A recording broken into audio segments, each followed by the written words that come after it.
All these people sign up for TAD, some of them 2 times, so I need to figure that out.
right, good morning, everyone. We don't usually get to say that in CDHS, but welcome to the Community Development Human Services Committee regular committee meeting for Monday, November 10th.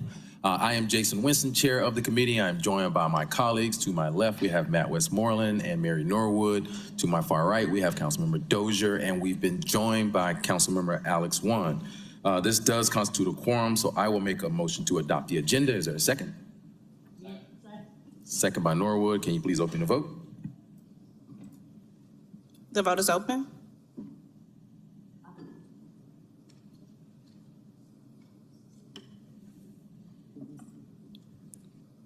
Will everyone please vote?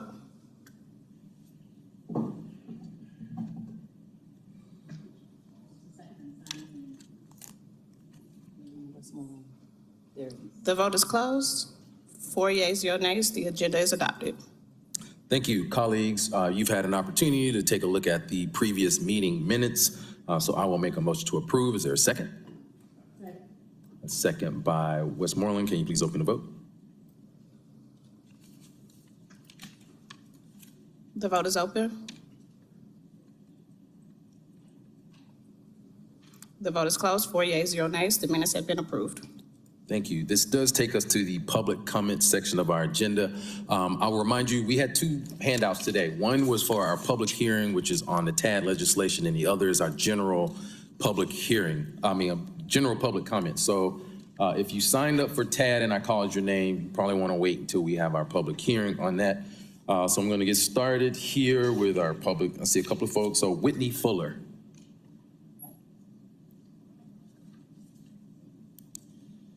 Did you sign up for TAD? Okay, that's fine. Let's go here.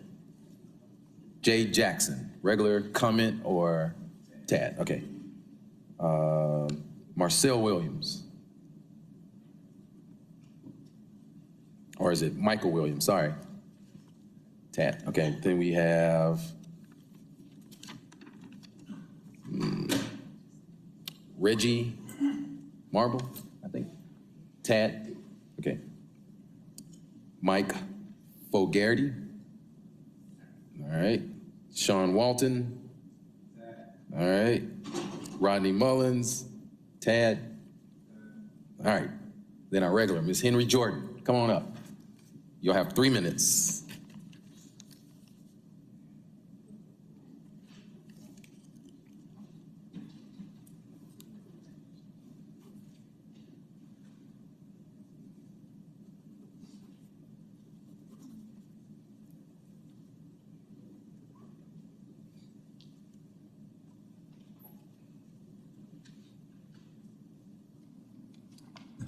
Giving out to the Spirit of God, everyone that's here. And he said unto them, and he said unto him, thus said the Lord, for as much as thou hast sent messengers to inquire of Beelzebub, the god of Ekron, it is not because there is no God in Israel to inquire of his word. Therefore thou shalt not come down off that bed on which thou art gone up, but shalt surely die. 2 Kings 1st chapter 16 verse. You must seek and ask for Jesus' help or blessing. No one can bless or save like he can. If it must needs glory, I will glory of the things which concern mine infirmities. 2 Corinthians 11 chapter 30th verse. The apostle deeply concerned about the weaker brethren, and he burned with indignation when he thought of those who would lead them to sin. Do not lead others into sin. And he said unto me, my grace is sufficient for thee, for my strength is made perfect in weakness. Most gladly, therefore, will I rather glory in my infirmities, that the power of Christ may rest upon me. 2 Corinthians 12 chapter 9th verse. Who is offended, and I burn not? That is, who is caused to stumble, and I am not indignant. But the natural man receiveth not the things of the Spirit of God, for they are foolishness unto him. Neither can he know them, because they are spiritually discerned. 1 Corinthians 2nd chapter 14 verse. Natural man, lit, unspiritual man, is unreceptive. He does not admit the truth in his heart. It's the power to glorify Jesus. It's the power to obey Jesus that we need. Because Satan is out to destroy us, make us destroy ourselves. But we need Jesus Christ's help not to destroy ourselves. All right, thank you. Did anyone else sign up for just the general public comment today and not our tax allocation district public hearing? Come on up. And what's your name, sir? Okay, I had you on. Thank you, Chairman. I wanted to give a backdrop, sir, on the policies and their implications, some of the policies that have been approved by this committee and their impact on the community. Right now, sir, the cost of living and the cost of an apartment around the Northside Drive area is about $2,500 for a one-bedroom. The cost of a three-bedroom is about $3,800. So the impact of some of the policies that have been approved by this committee have impacted the community in a very direct way. And I mentioned that because the issue that happened 2 days ago. A couple of days ago, Chair, the City of Atlanta Public Schools announced the closing of about 14 of their sites.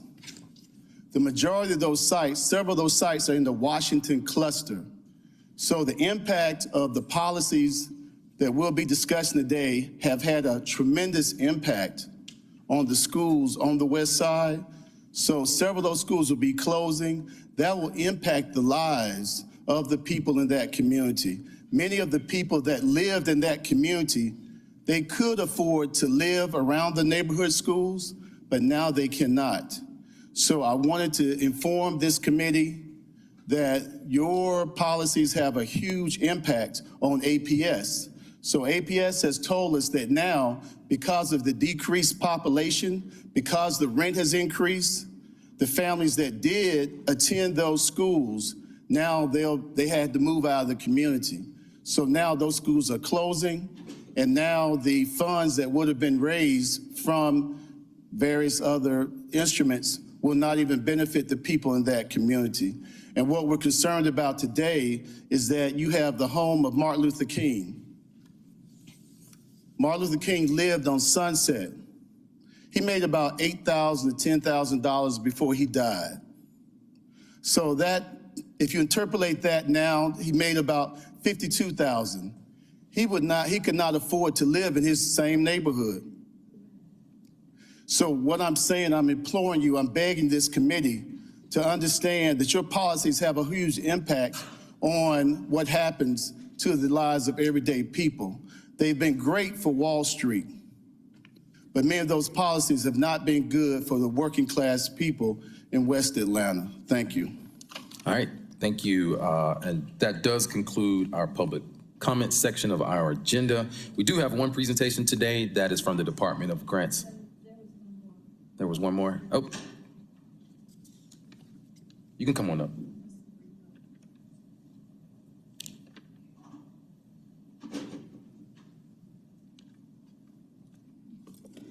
Greetings. I'm sorry. I just want to speak to you all on something very important. Because as a community activist, 43 years, the policy here has to change. We just got out of the new election. And I'm glad you all are here today to listen at this, because this is not a playing game. This is serious people. We as people must come together as a nation. Look at the details and what had happened in the past to our poor people that has suffered. I'm one of those that had monies to work in English Avenue community. I put a lot of money in that community. Many of us there suffered. I was arrested in this city, 2002. Wealthy woman, one of the members of the first Black millionaire, Madam C.J. Walker Breedlove. I come here to tell you something. Accountability must be taken immediately. I'm asking for cease and books, counts, bank accounts, and all. Sending it to Washington, D.C. Because when Washington, D.C. approved this money for proposals for community, our tax dollars, it's supposed to go where it's supposed to go, people. You can't take the money and then change and put it somewhere else you want to put it. It's us as taxpayers. Me as a business owner for years, property owners in Atlanta and out of Atlanta, in other states.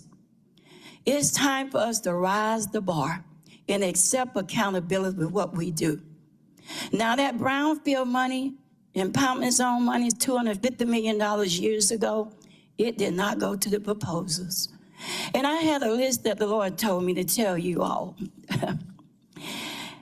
As my people pray and seek him and turn from their wicked ways, then he will hear us and he will heal our land. That's 2 Chronicles 7:14. You all did not follow orders of the President Clinton. He came to Georgia and he made a statement. And he said, if anyone abused that $250 million impoundment zone dollars will be accountable to the high extents. I serve as a 43-year missionary, community activist, walked with Daddy King Sr., many protesting. We are tired. We are asking you all today to seek what is needed to be done and get it done. God bless you all. All right, thank you. We've been joined by Council Members Andrea Boone and Liliana Bakhtiari. This does now take us to the presentation section of our agenda. So we have a quarterly update today from Department of Grants and Community Development. We'll welcome up Commissioner Lunnan.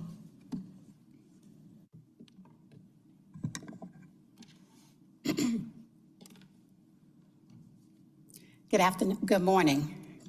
Good morning, Chair, and good morning, council members. I am Deborah Lunnan, and I serve as the Commissioner for the city's Department of Grants and Community Development.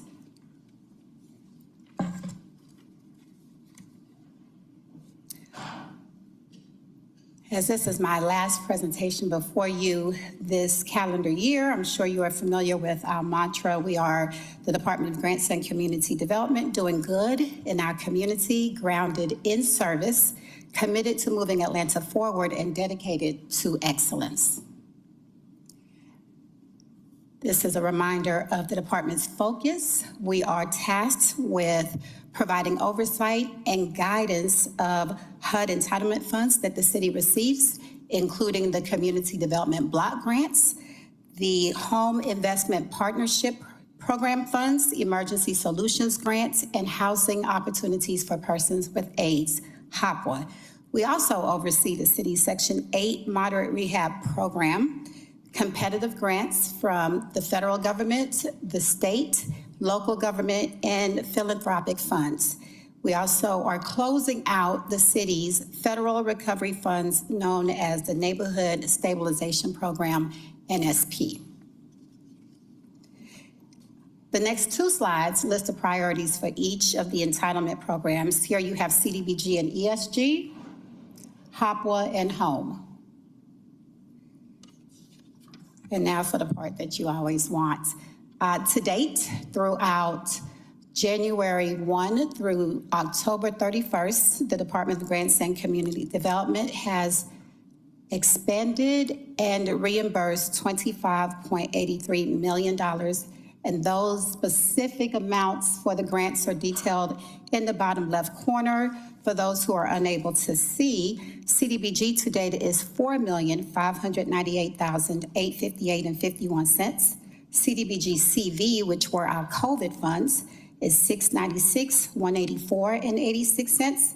The ESG is $528,767.74.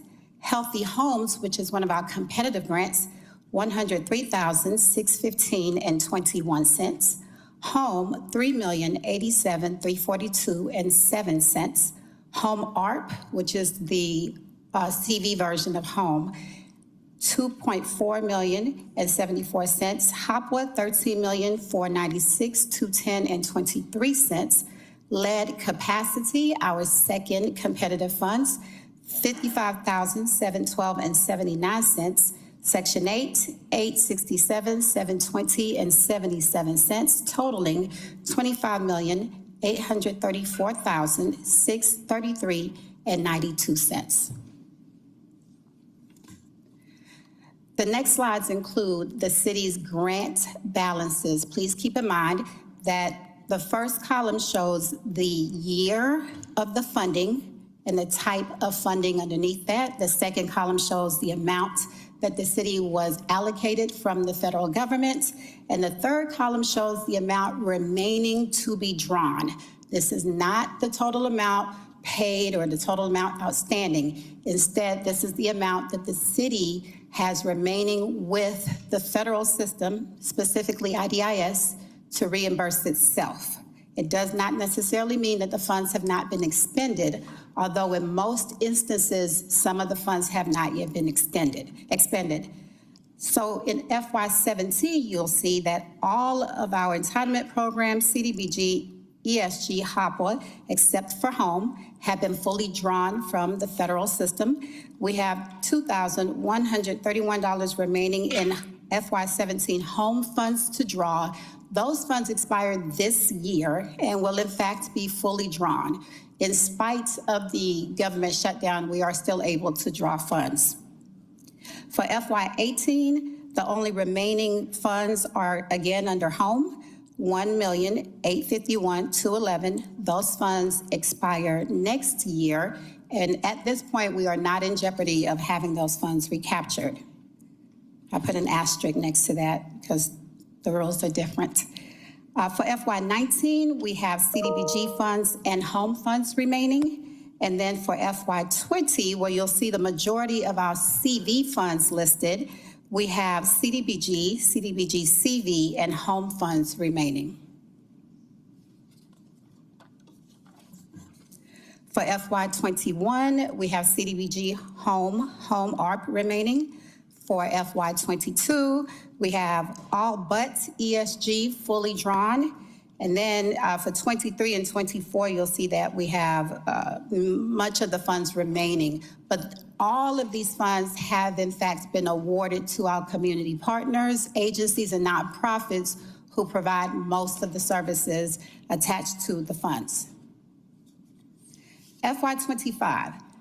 Typically, by November of any calendar year, the City of Atlanta would have received its grantee agreement for the 25 funds, or for that current year fund. If you'll recall, the federal fiscal year is different from the city's fiscal year. So this FY25 is federal fiscal year 25 funds. We did receive notification earlier in the year of these allocations, and I presented that to you before. For CDBG, we were allotted $6,602,130. For Home, we were allotted $2,031,804.29. For ESG, $598,623. And for HOPWA, $15,399,142. We have not received the grantee agreement. So not only have we not executed these funds, or the contract for these funds with the federal government, we have not, in fact, received that grantee agreement. We did, however, complete the FY25 NOFA, Notice of Funding Availability, that's required for us to release in order to award the funds. The initial NOFA was released from April 28th through May 28th of this year. We received applications, but not enough applications to award the total amounts that we were allotted. So we had round 2, and that was September 2nd through October 2nd of this year. Round 2 was only for the balance of the HOPWA funds that were not awarded in round 1, and then the Home funds that were not included in round 1. We have since completed review of all applications, and we've sent out notification to awarded sub-grantees. with several contingencies. Typically, we would say this is pending your environmental review. This is pending an executed contract. This is pending capacity. This is pending your compliance with the scope and all of the federal rules and regulations attached. The additional contingency this time around is this is pending actual receipt of the funds and execution of the grantee agreement between the City of Atlanta and our federal government.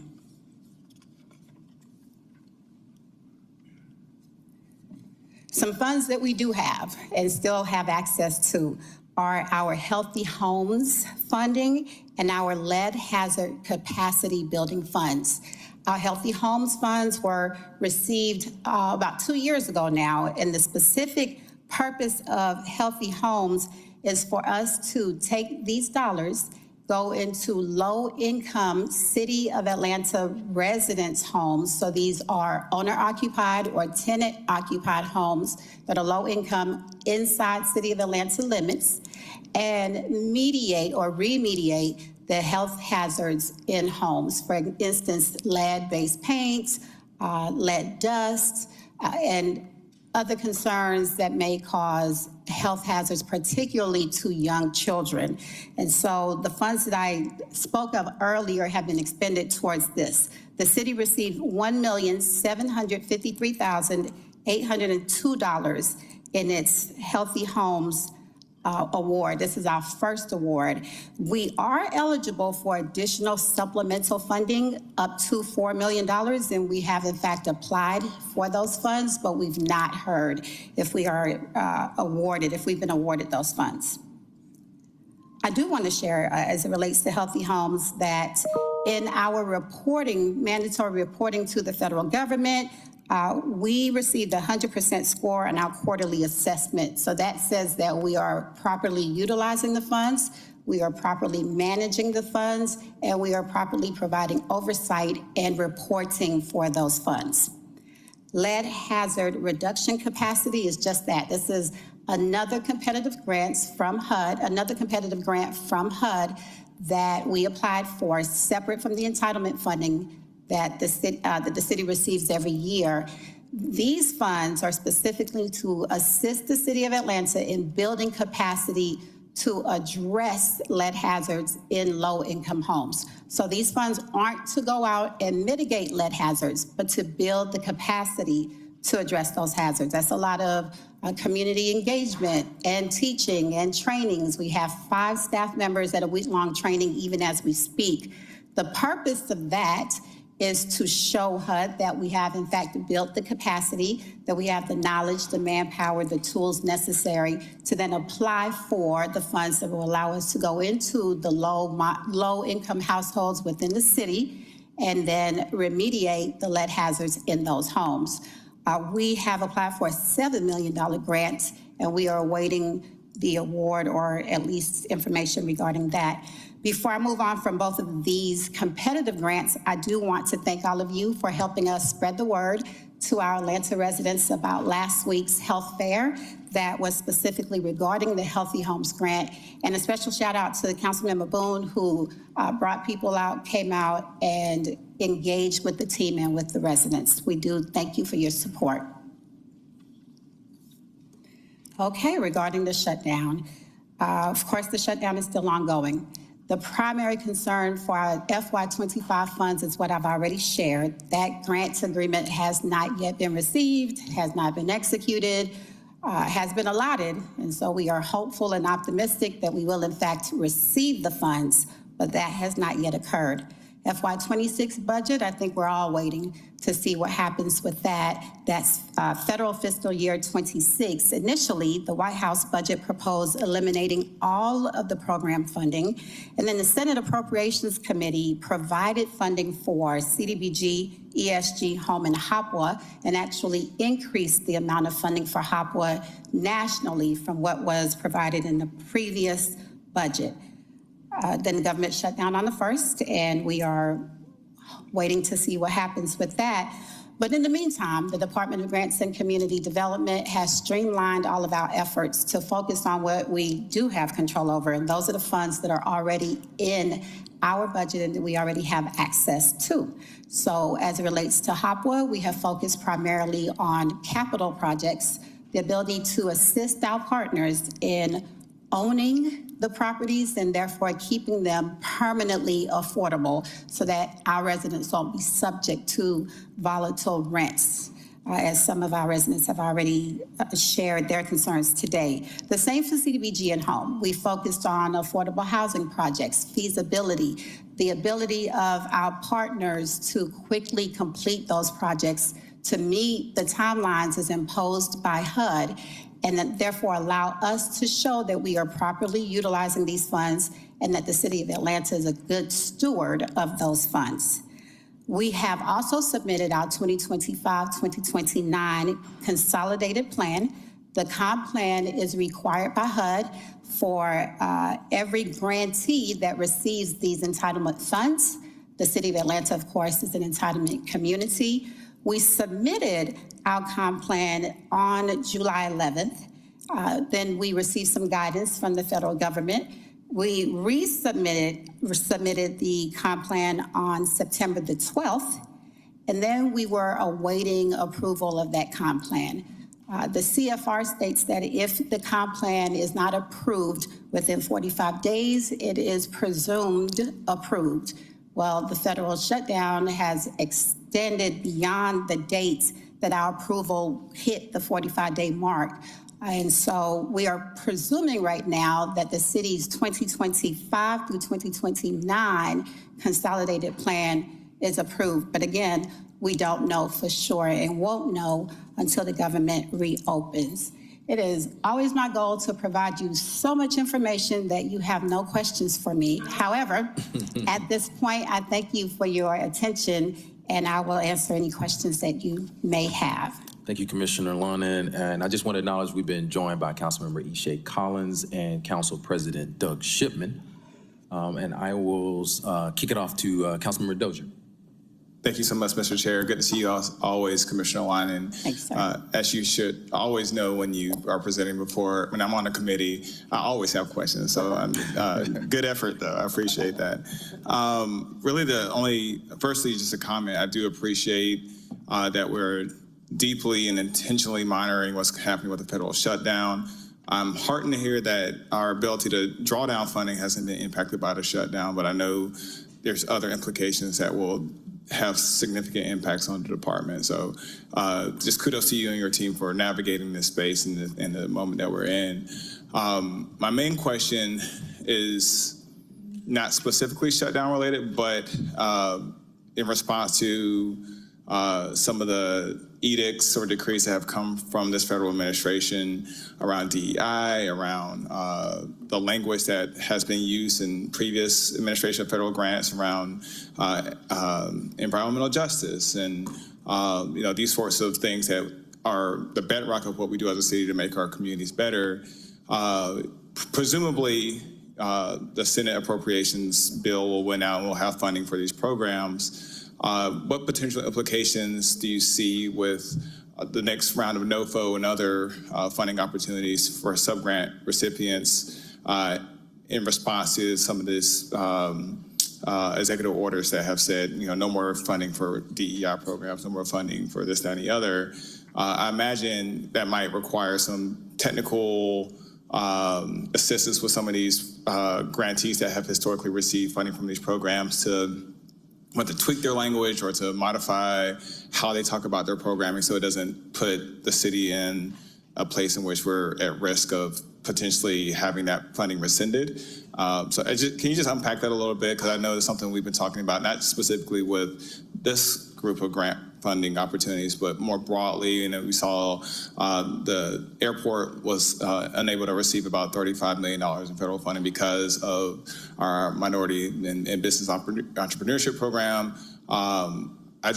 I'm worried that funds won't be able to be distributed at all because of how draconian this administration has been with how they've targeted specific types of language being used in grant applications. So a lot there, but can you unpack that a little bit? I know y'all are watching what's happening in the federal government, but it's trickling down to local level in ways that folks may not realize. Yes, sir. Thank you for that question. It is a lot to unpack. Luckily, the unpacking rests with our city attorney's office, the mayor's office, and the outside counsel with whom they have engaged. I can say that we are impacted for certain. The Department of Grants and Community Development is impacted, and we are awaiting future guidance, and we will apply that guidance to our receipt of funds, and then we will meet immediately with all sub-grantee, all of those who've received those contingency letters. We'll provide as much guidance to them as we receive, because we receive the funds, but they do the work. And so we are awaiting the guidance, and we're certainly waiting to see what the next steps are. So I wish I could fully unpack. I do not wish that I could fully unpack it, but I wish I knew. At this point, I do not know. And Madam City Attorney and the Mayor's Office would probably be better to answer that question. Okay.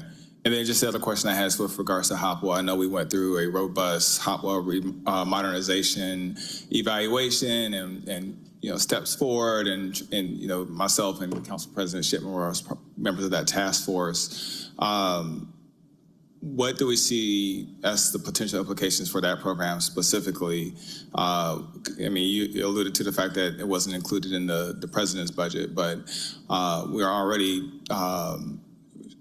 trying to navigate reduced funding because of modernization, adjustments to the formula. Do we see potential formula shifts in response to some of the executive order requirements that even if we were to get funding, do we see that funding continuing to decline year over year because of that, in response to that? If you can talk a little bit about that as well. That I can speak to. So initially, the impact of modernization was a very significant reduction for the city's Hopwell allocation. We went from $25 million to $12 million that first year.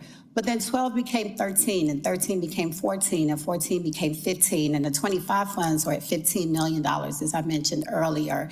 Is it enough? No. So for all of the Hopwell project sponsors watching, I am saying publicly, I know that it's not enough, but we have made some shifts in prioritization that allow us to do the very most that we can with those funds. And we are working with partners who are thinking outside of the box and utilizing other funds. We're also doing our best to educate our Hopwell project program participants and make sure that they're aware that because you qualify for Hopwell does not prohibit you from applying for other programs or receiving other housing assistance. But more specifically to your question, and as far as anticipated funds, we are constantly engaged with our advocates and even advocates outside of the city specifically who are working with elected officials. I know you know that Miriam sits on chairs. We have project sponsors with leaders who are fully committed to this work. And so we remain optimistic. The FY25 funds that were ultimately approved by the Senate committee increased the total amounts for the entire Hopwell program. I do not know what the 26 funds, my apologies. The proposed amount for the 26 is higher than the previous, but I don't know how much of that will come to the city. And modernization aimed to shift funds from cities that had typically received the largest amounts to cities that had not, with other purposes.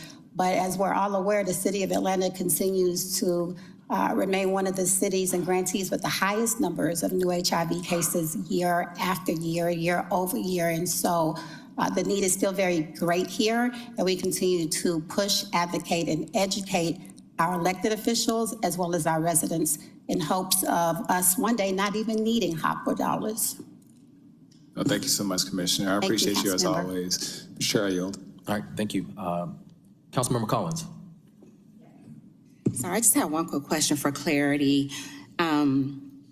So just looking at the grant fund balances that you shared, just to be, from my understanding, for those individual fiscal years, that the remaining balance was actually returned, or it actually accrued, or, well, accrued in aggregate over the years? Okay, no, it's not returned. It's Okay. what's still remaining. So I'll give an example, council member.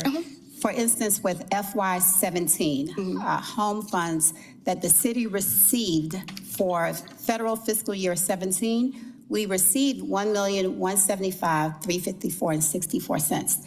And then during the NOFA process for those funds, we, the grantee, then went out and we did a NOFA, in essence, an RFP, and had those partners and developers with the city of Atlanta submit applications.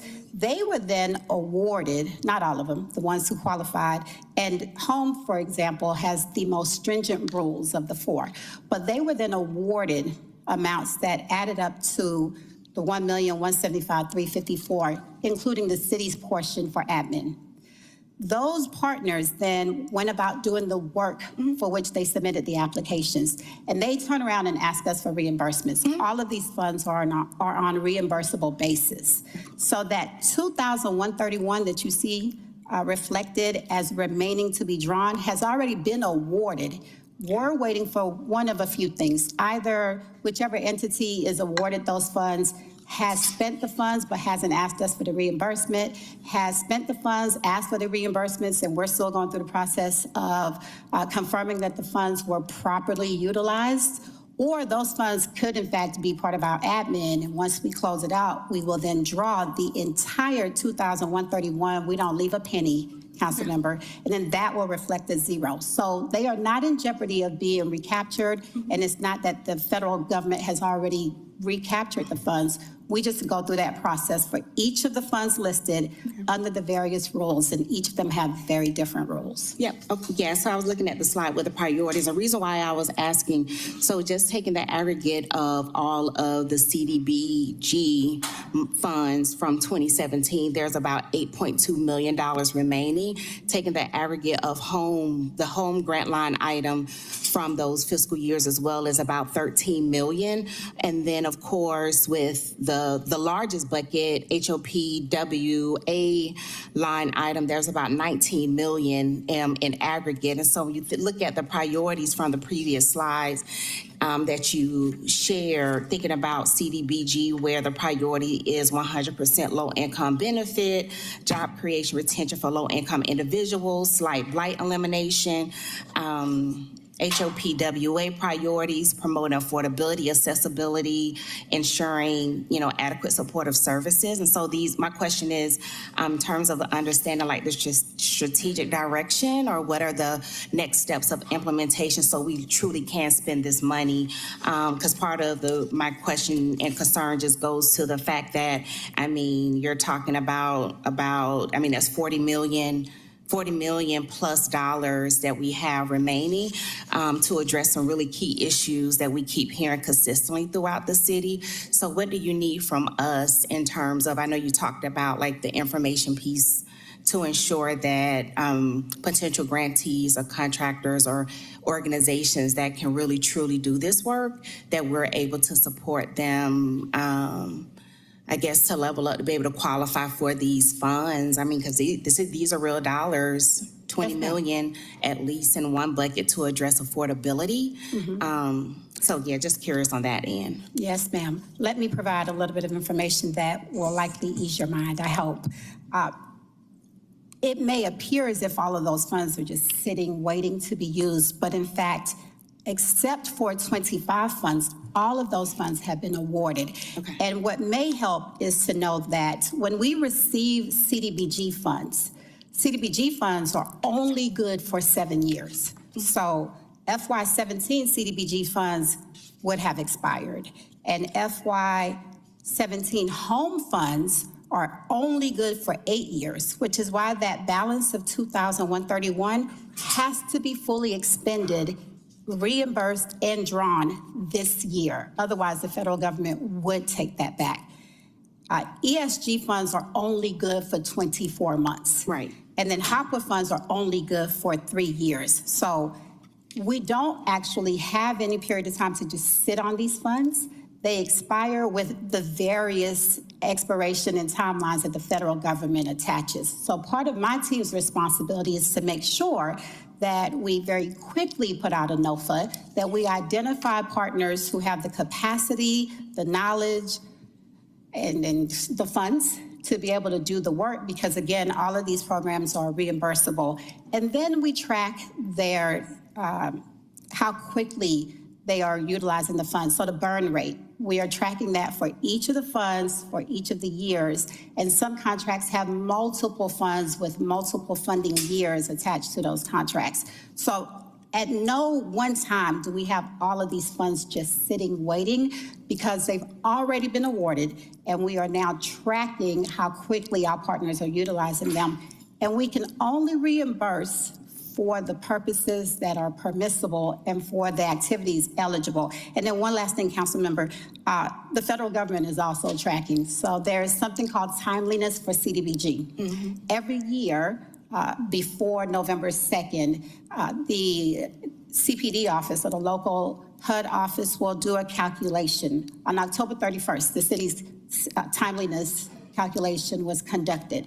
What HUD does is they take all of the funds that we have been awarded and that are still open and active, and they divide it by the amount of funds that we have remaining in their system, not Oracle, but IDIS. And if that ratio is greater than 1.5, we get put on a list that we don't want to be on. You stay on that list for more than 2 years, you're in trouble. We are not on that list. So then there have been some times where we were on that list for consecutive years, but we have not been on that list now for 3 years. Timeliness applies to CDBG, but they're looking at home, they're looking at HAPWA. God knows they were looking at HAPWA for some years. And so we are no longer on that risk list. And I hear your question and I understand your concerns, but we're actually not in danger of using these funds, and we also ensure that they are being properly utilized. So follow-up question to that. So for the home, for FY18, for the home balance of 1.8, if that's not spent by the end of this fiscal year 2025, what happens to those funds? So we have until the end of next year Okay.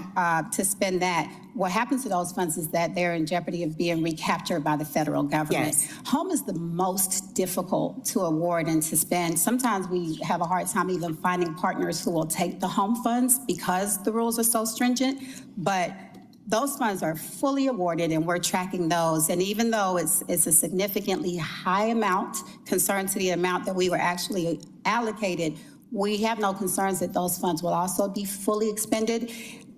Quarter after quarter, you'll see that the numbers go down. Home is the last to go down because it just requires so much. So with home priorities, where you're saying is permanent or transitional housing, affordable housing via gap funded for acquisition, new construction, rehabilitation, multifamily development, or even community housing development organization, with these priorities, what is making it so difficult for organizations to access these funds? It's the federal rules. So what we use home for primarily with the city of Atlanta is construction, significant rehab. So it's not your basic rehab, it's not fixing a roof, but significant rehab, and then tenant-based rental assistance. And HUD requires that you award these to entities that have specific expertise. They have to have specific capacity. They also have to track the funds differently. They have to pay anyone utilizing these funds according to a different set of rules. And I think one of the most important requirements, others may call it obstacles, is that because home funds are only gap financing. So if an entire project were $50 million, and if for some reason we have $50 million, we could not award $50 million. You have to have other funds. But the moment you include home funds with the rest of your financing, in essence, you pollute the entire bucket. So now all of those federal rules apply to your entire funding. And I think if there are any developers here in the room, that makes things difficult and challenging. But we have awesome partners and developers who are committed to affordable housing and continue to work with us, because of course this is only for low to moderate income housing, which doesn't yield a lot of profit. So all of those limitations and more, For those who are watching, I'm sure there's some things that they would share and call obstacles, but there are many obstacles that make it difficult for us to increase our number of affordable housing partners. And those affordable housing partners who are actually qualified to apply for and receive home funds. Great, thank you. Thank you. Mr. Chair. Those are All my right, questions. thank you. And I'm Thank you, gonna Commissioner. go back over to Councilmember Dozier. Thank you, Mr. Chair. Just one more quick question. I was reminded about a situation that we were dealing with in my district with the Healthy Homes Program. Yes. Had a constituent that applied for the program. At the time was 3 to 4 months pregnant, and now the baby is about 3 or 4 months old. So it's been about a year, if my math checks. They are just now getting their first assessment. And so when you go to the website, there's not a lot of information about expected timeline, when, what next steps are. I was just curious if that can be something that can be shared with my office, but also maybe posted publicly as far as what people can expect as far as those key benchmarks through this process. Yes. I imagine there's contractors that have to get procured and all this other stuff that takes place that takes time. But just from my constituent's perspective, it's taken a long time for her to have her conditions in her home improved, especially concerning that now that she has a young child in the home. So Yes, sir. I think I'm aware of that particular issue, as well as a few other council members have reached out. So I will absolutely make sure that you have that information. If it's not posted on our website, we'll be sure to update it. But every Healthy Homes applicant receives that information. Okay. It is a tedious timeline, and every step is HUD mandated. We have to go through those steps. If we skip those steps, we jeopardize the entire funding. Additionally, there's some requirements attached to this work that causes us to be a little bit more careful, because we can only expend a certain amount on each home. And once you know, you can't unknow. So if we know that you have asbestos, we can't just say, oops, sorry, that's too much. So there's certain steps that are expected of us, and we want to inform our residents of what their options are and what risks they face. They may have to leave their homes, like situations we've had before. We also have a priority list, and that's the biggest issue for many people. We have to go in order, and even if you're pregnant and your situation seems more dire to you, the person at the top of the list would probably say that his or her situation is more dire than the next. And so in the spirit of fairness, we're trying to go in order. We are expediting, but we already have procurement in place. We already have many of the partners that we need to complete the work. And as I mentioned earlier, we even have our staff in training right now so that they can also be able to do some of this work. Unlike our entitlement funds, we aren't just contracting all of this work out. We're trying to do some of it ourselves. And we also have funds to work with planning and other entities to help speed up the process. But yes, we will be sure to share that information with you and all of our council members today. thank you. And I think the more information that's put up front on the website, I think would be helpful as well, so that people see, that it can take some time and what the specific roadblocks might be, and how quickly or how long it might take to get through each particular step. I think might be helpful. So, but I appreciate that, Commissioner. Sure, yield. Thank you.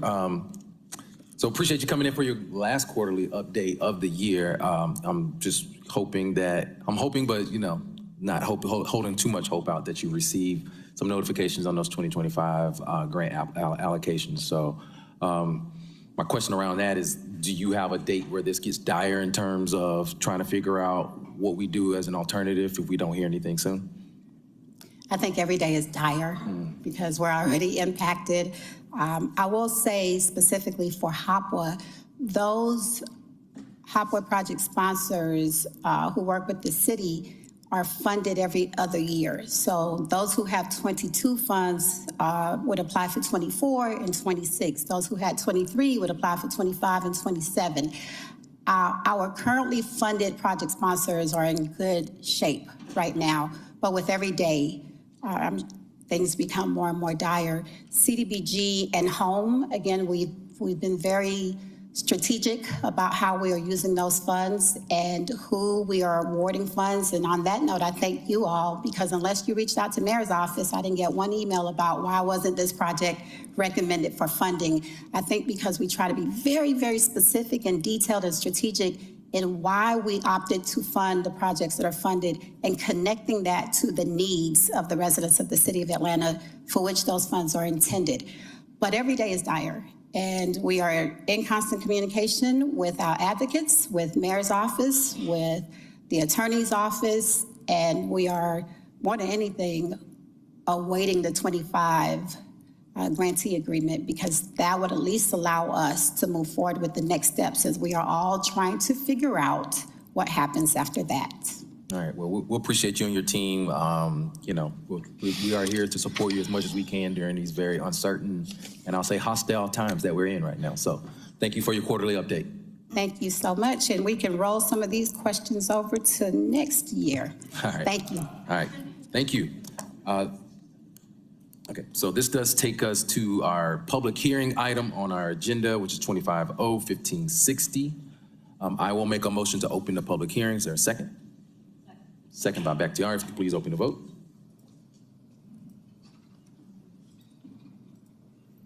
The vote is open.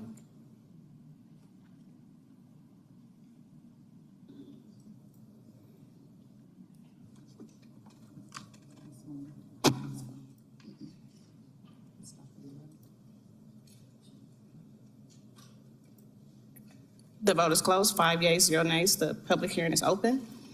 25-0-1560.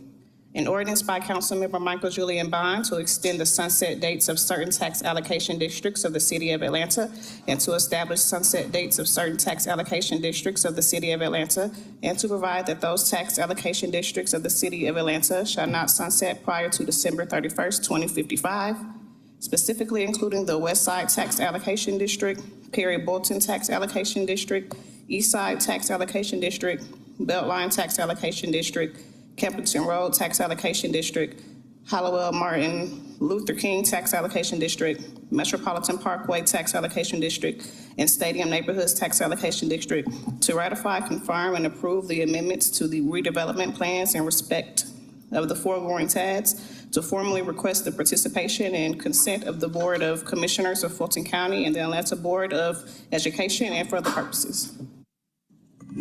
Thank you. I do have several people that did sign up for our comment section, so you'll have 3 minutes. I will call you up, and then I'll let you know who's behind you. So our first speaker is AJ Robinson, and you'll be followed by Jim Martin.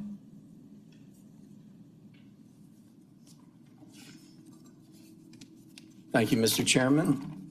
Let me first just congratulate all of you for getting reelected and for signing up for 4 more years of public comment. I am AJ Robinson. I'm the president of Central Atlanta Progress in the Downtown Improvement District, and I appreciate the chance to speak to you today on one of the city's most important economic development tools. Downtown Atlanta sits at the heart of 2 TADs, the East Side and West Side, as you both know, and it's driven catalytic investments in housing, small business, and infrastructure. These TADs have delivered measurable results, but still have unfinished business. First, TADs are a vital tool for affordable housing. Since 2005, East Side and West Side TADs have supported more than 7,000 new housing units, with 44% affordable. Without TAD support, many of these projects simply wouldn't get built. Second, TADs multiply local investment. For every dollar of the city tax revenue dedicated, we see roughly $3 leverage from APS in Fulton County and up to $11 in private capital. That's an incredible return at a time when federal resources are shrinking. And third, the East Side TAD has become a powerful tool for revitalization and preservation in historic areas like Sweet Auburn and South Downtown. It has helped advance mission-driven projects like the Front Porch Sweet Auburn Grand, and 143 Alabama, while supporting small business growth through investments in local and legacy entrepreneurs. The West Side TAD has been a great benefit to the neighborhoods west of Northside Drive. I'm also on the board of the West Side Future Fund and have personally witnessed the value of those TAD investments. So I think that what we don't recognize, that the data shows that when downtown thrives, the entire city of Atlanta benefits. Unfortunately, however, downtown continues to lag the city on many key jobs in revenue metrics. We're in the post-COVID office slump. And TADS would really help to turn this tide. And we must be given a runway to make a sizable impact. In closing, since I've been around since the beginning of these TAD creations, I've seen how they work. I urge you to extend both the East Side and West Side TADs. These districts continue to deliver on the promise of equitable growth, preservation, and opportunity. We need more tools, not fewer, to keep that momentum going. Thank you very much. Thank you. Colleagues, Councilmember Winston had to step out for a few minutes. So I'm Councilmember Jason Dozier, Vice Chair of the Community Development and Human Services Committee. Up next, we have Jim Martin, followed by Michael Paris. You have 3 minutes. Yes, Jim Martin, Chair of Neighborhood Planning Unit D. I'm here today to speak for the second time against the absurd and profligate proposal to extend the lives of the city's TADs. The last time I was here, I was struck by the number of public commenters who stood to benefit personally or professionally from this proposal and were unsurprisingly and enthusiastically in favor of it. What these speakers offered was not evidence in support of the proposal, but rather buzzwords, anecdotes, and vague platitudes.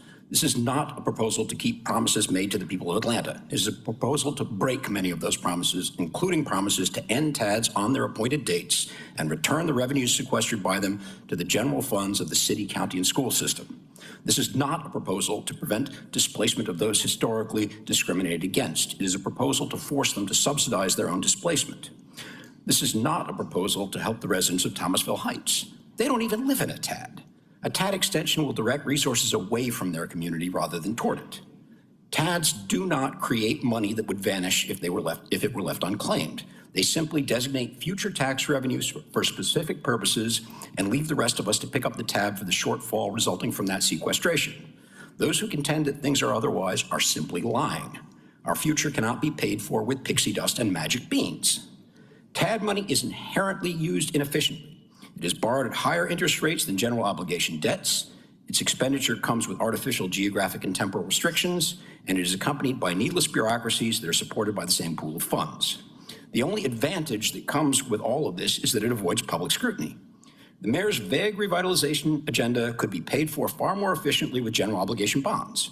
If you fear that those would not be supported at the ballot box, but this agenda is nonetheless justified, you could simply raise millage rates to cover the costs in real time.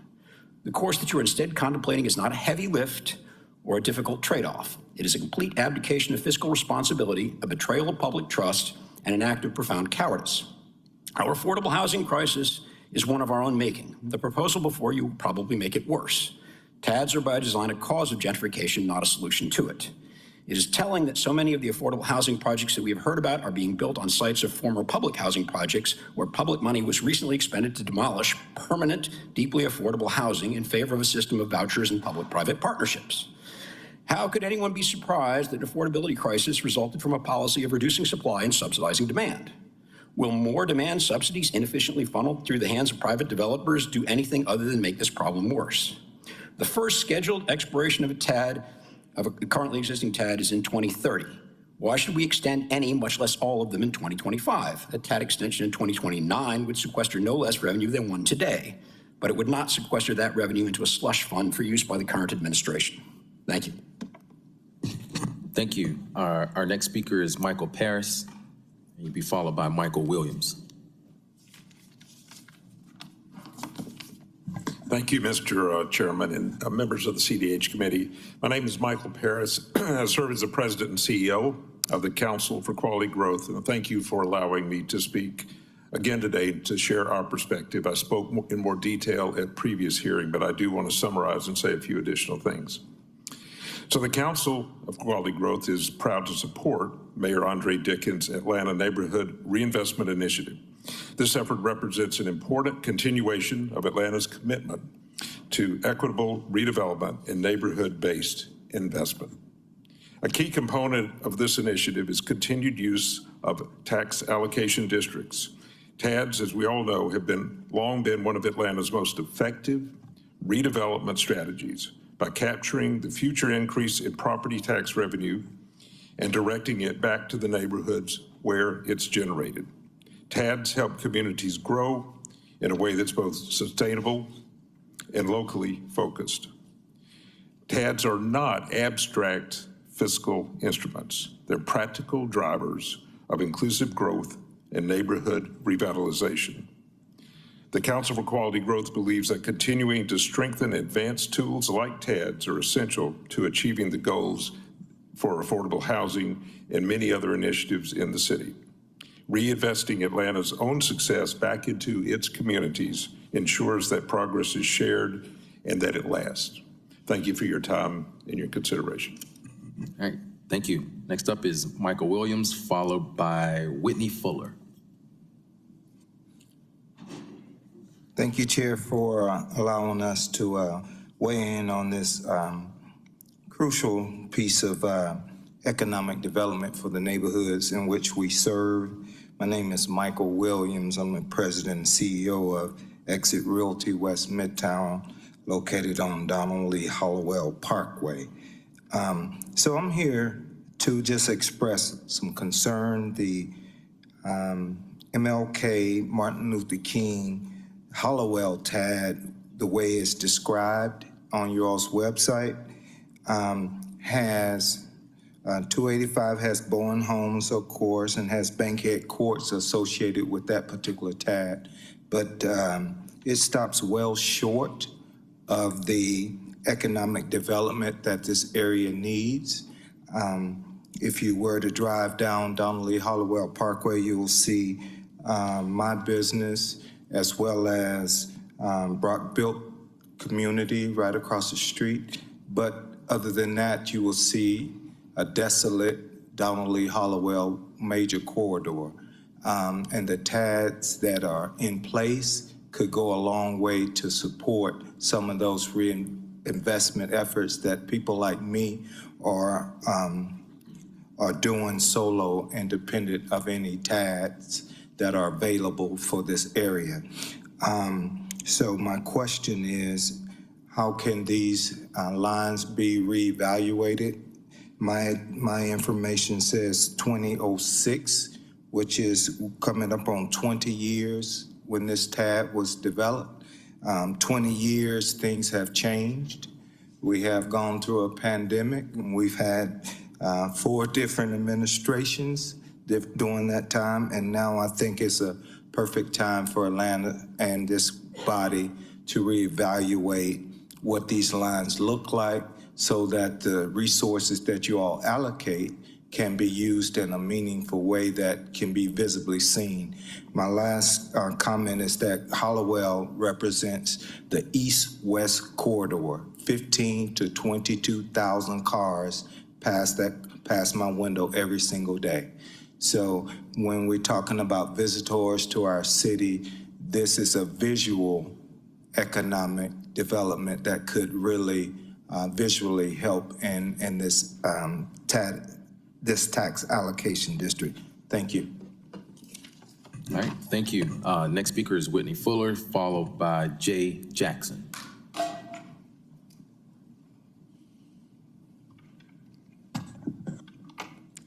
Good afternoon, Chair Winston and distinguished members of the committee. My name is Whitney Fuller, and I'm the principal owner of BRG Consulting, a community and economic development consulting firm located at 900 Murphy Avenue, serving Southwest Atlanta. I want to thank you for your leadership and continued commitment to strengthening our city's economic competitiveness through strategic investment and infrastructure for housing and business growth. The tax allocation districts, TADs, have been one of the city's most effective tools for leveraging private capital and delivering public benefit. As you consider extending the lifespan of these districts, I urge you in this body to do so with a focus on performance, accountability, and opportunity, ensuring the TAD reinvestment funds are guided by principles that are grounded in inclusion and earned opportunity. We're asking that the council consider a resolution to the ordinance that is conditional on 3 updates. First, that the city reassesses and updates the list of properties within all TAD districts. This should be based on current market conditions. As was stated earlier, many of the maps are drawn decades ago, and both economic and environmental realities have changed. Business and property owners are driving measurable economic activity just beyond existing boundaries, sometimes just across the street, as was mentioned before, and they are unable to access the TAD reinvestment funds simply because the maps are outdated. Second, that any extended TAD revenues be consolidated into a single performance-based account that allows the city to reinvest strategically where returns and public outcomes are strongest. Within this framework, the city should also establish clear plans and assurances to build out transit infrastructure, create affordable housing set-asides, serving households between 30 and 80% AMI, along with down payment assistance and legacy resident retention funds, and long-term home ownership, ensuring long-term home ownership, as well as designate a business retention, expansion, and attraction fund paired with workforce development investments. Third, this body defer taking final action on this ordinance until multiple public work sessions are held to ensure transparency and accountability on these items, along with the consideration of the proposed resolutions that I just stated, as well as those resolutions of Councilmember Norwood. In closing, I respectfully ask that the council move forward with a plan grounded in inclusion, earned opportunity, performance, and excellence by business owners that have continued to invest without equal access to funding opportunities for all of our communities. Thank you so much. All right, thank you. Our next speaker is Jay Jackson, followed by Carolyn Redd. Good morning, Council. Many of you know me. My name is Jay Jackson. I am a property owner in the city of Atlanta. And I first of all would like to say that I am in support of the TADs. I have seen a lot of the benefit that they have lent to helping with development and business growth in the area. I would like to also add that I would like it to be considered to look at the boundaries of those tax allocation districts. I myself, my property, we're dealing with a project that spurs community development, economic development, affordable housing, and it checks all of the social impact boxes, but I'm just outside of the TAD, even though I'm in an underserved area. And so I have not been able to benefit from the resources of the TAD. And just like Mr. Williams, I've talked to several business owners or several developers that find themselves in that same situation. And so as was mentioned, these were drawn a number of years ago. And so I just ask that as you consider moving things forward, that you all look at, the current state of where things are, and then look at redrawing those boundaries to make sure that it is inclusive of all the opportunities. So, thank you. All right, thank you. Next speaker is Carolyn Redd, followed by Sterling Johnson. Hi, good morning. Caroline Redd from Partnership for Southern Equity. I'm going to yield my time to the next speaker. So Carolyn, we actually don't allow the allocation of time to someone else, but happy to go to the next person. Good morning, everyone. Council, thank you all for the opportunity to speak on this to my community as well. My name is Sterling Johnson. I represent the Partnership for Southern Equity. We're a racial justice nonprofit here in the city that's committed to racial equity and shared prosperity for all. We are approaching this conversation with some concern. I think we have communicated with several of you. Our thoughts on the technical components are on the record through our research report that has looked at TADs and their performance in the past in the city. So I'll spare you all a lot of those details, but I will talk a little bit about kind of the condition of thinking forward about the opportunity. You'll hear a lot of my colleagues and community members today who will talk about this from a conversation that mirrors and really mainly settles on the conversations about the West Side and East Side TADs. The Beltline you'll hear come up a lot in these conversations, but I want to make sure we amplify that the NRI neighborhoods that will be most directly impacted by this extension aren't touched by, and most of them aren't impacted by a lot of the tasks that are currently under consideration. And so as we hear these individual anecdotes about successful one-off projects, I want to make sure we distinguish that there's a difference between successful projects and successful community revitalization that looks at multiple dynamics of that conversation. For us with the Partnership for Southern Equity, I want to talk a little bit about this conversation about Atlanta and the history of Atlanta. And so having grown up in the city, I want you all to pardon me on the front end for a little bit of my audacity of hope here, that I've been raised in a culture that taught me to believe that we can dream bigger than our circumstance. In Atlanta, we've seen the historic examples of the Beltline, we've seen the '96 Olympics, and the ways in which that these catalytic projects that were promised to revitalize and change our communities haven't manifested in changed condition. The arch we've seen that's only been manifested through displacement that we've lost in the city of Atlanta over the last decade. Almost a quarter of our Black population, dropping from a population over 60% to somewhere in the neighborhood of 46% now. So when we see that these investments are being made, they're being done with a cost, and the opportunity cost is most largely at the expense of low wealth communities and Black and brown residents most predominantly. And so our conversations and our concerns about the TAD really mirror and lean into this discussion. You know, we mirror and we deify a lot the example of Mayor Maynard Jackson and the conversations that he had about the city and the opportunities that we have seen and sought that have been manifested through that. And what I want you all to consider and to encourage you all with today is that you all have your grass will grow moment as council, that we've seen these promises of catalytic investment that have not materialized. We've seen that be done at the expense of local residents, and that Atlanta has an opportunity in this moment to think more forward, more strategically, and more innovatively about what public finance can do and what it should be doing for the good of its residents and benefits. There are a lot of different types of tools that you've heard some already mentioned today about economic development and what could be drawn from, what could be derived from that impact. So this is not a question about whether we're pro-investment. It's about how do we make sure that we plan for effectively the guardrails that will support community revitalization while also allowing people within place to participate and benefit from that investment. So thank you all for this conversation, and we look forward to continuing to be a support in the city in its pursuit of equitable development as a whole. Thank you. All right, thank you. Our next speaker is Sean Walton, followed by John Ingram. You have 3 minutes.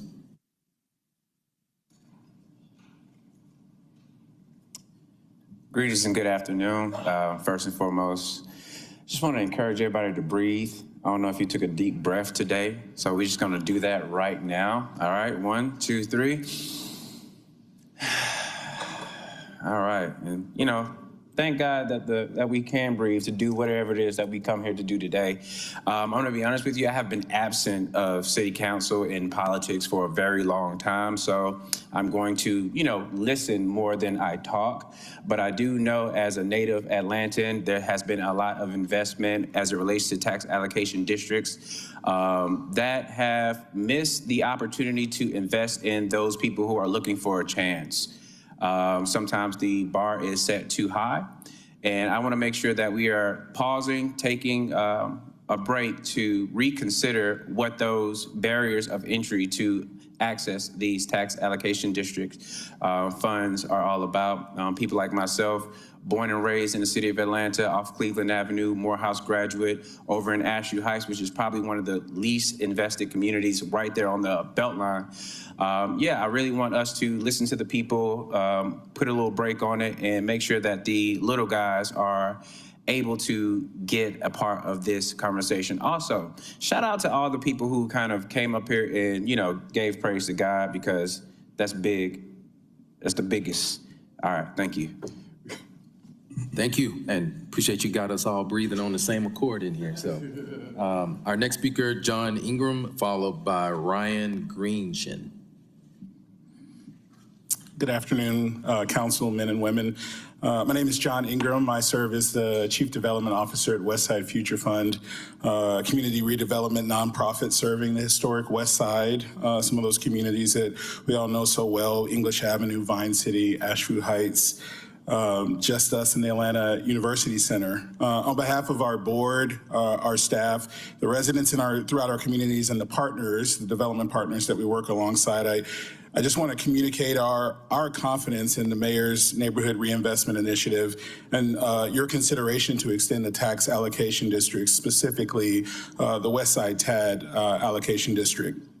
For us, the Westside TAD has been a crucial asset in our success to invest in and restore the communities that we serve. We and our redevelopment partners throughout the Westside are delivering a great return on that investment that you all make into your communities. Considering the affordable housing goals that have been accomplished, and more importantly, the redevelopment being accomplished within the community. This public-private partnership is an essential ingredient of our work, specifically the Westside TAD, alongside philanthropic dollars, has been leveraged towards completed and in-process projects to develop nearly 250 affordable housing units since the TAD has begun. Without the TAD, that impact would not have been possible. Specifically, I can tell you that our donors routinely ask us, and they communicate the importance of us having public dollars involved in any of our affordable housing deals. So that has continued to be important for us, and it will continue going forward. We have much work ahead of us, of course, in our restoration efforts, and the extension of the Westside TAD is tantamount to that success to restore our communities and our ability to provide critically needed affordable housing, and in our ability to develop infrastructure throughout the communities, specifically sidewalks, streets, lighting, all those things that are important infrastructure to a community. And we just hope that you vote to continue to extend the tax allocation district, specifically the Westside TAD, because that investment is working and is making a difference in the community. Thank you for your time. All right, thank you. Next speaker is Ryan Greenshin, followed by Judy Walker.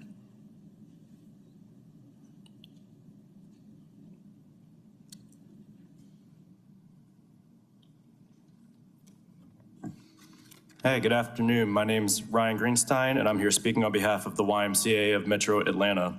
We're the oldest nonprofit organization in the city of Atlanta and have been active since 1858. Over the past 167 years, the YMCA has adapted to evolving needs of the community with support from partners like the City of Atlanta and the Atlanta City Council. In recent years, this has included financial support via the Campbellton Road TAD to support our work in Southwest Atlanta and the Westside TAD to support our work in Vine City and Atlanta's West Side.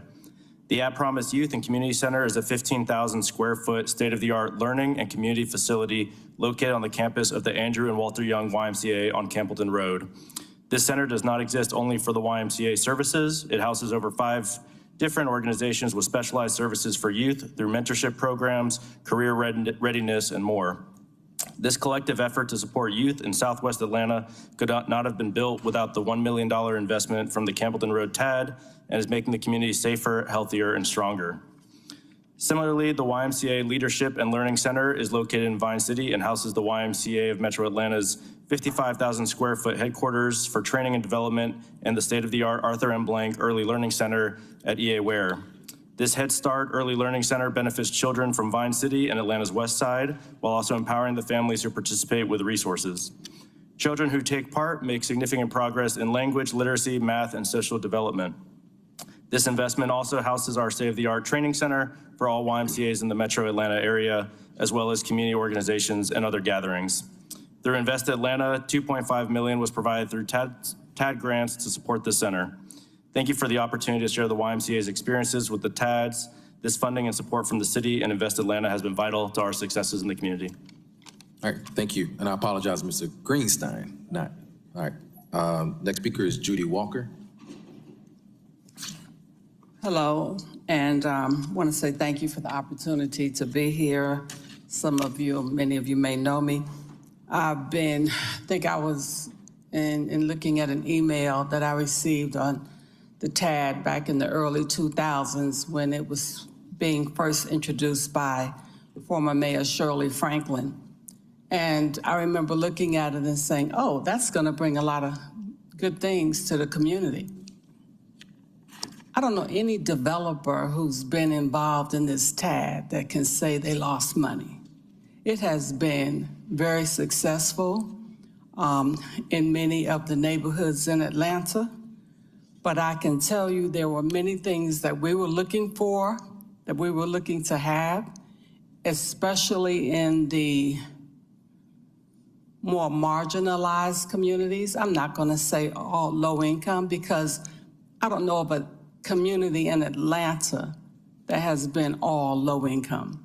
Most of Atlanta is an urban city, and you've had mixed income, mixed education levels. But on some level, everyone was able to live throughout the city, which is not the case today. I know people with incomes of $200,000 who can't afford to buy a house in the city of Atlanta. And the TAD, the Beltline, I was at the very first Beltline meetings where we were addressing, we knew that the Beltline was gonna cause a lot of displacement of housing in our community. Many things, there's an upside and a downside. I'm not gonna say everything with the TAD has been a downside. It absolutely has not. But there are many things that have been that definitely need to be addressed as it relates to the city of Atlanta and communities in the city. People who, for those who, right before the TAD came out, we had some of the 30310, 30318 were some of the hardest hit zip codes in the country for mortgage fraud. And where the city allowed the investors to sit on vacant and abandoned houses for years. Once the Beltline development started, these houses started going like hotcake. Today, they're not affordable. And a lot of that, so many of those issues still have yet to be addressed. As we look at the TADs, Campbellton Road TAD, I looked at some of the areas that were identified on that, one being Delowe and Campbellton Road. It looks the same day today as it did 30 years ago. The business names may have changed, but yet there was the TAD, the Parks and Recreation. Many of the parks in our community that were to receive TAD dollars for park improvements and rec centers, they've been minimum amounts that really, and Reverend James Orange is talking about 7 million. Now they've got it up to 10, but what rec center in Atlanta has been built for even $10 million? And thank you, time has expired. Thank you. Thank you. Next speaker, Mr. Rodney Mullins, I think you went on the regular public comment. Are you also speaking towards the TADs? Okay, come on up. So Rodney Mullins, and then we'll have Nancy Blywise.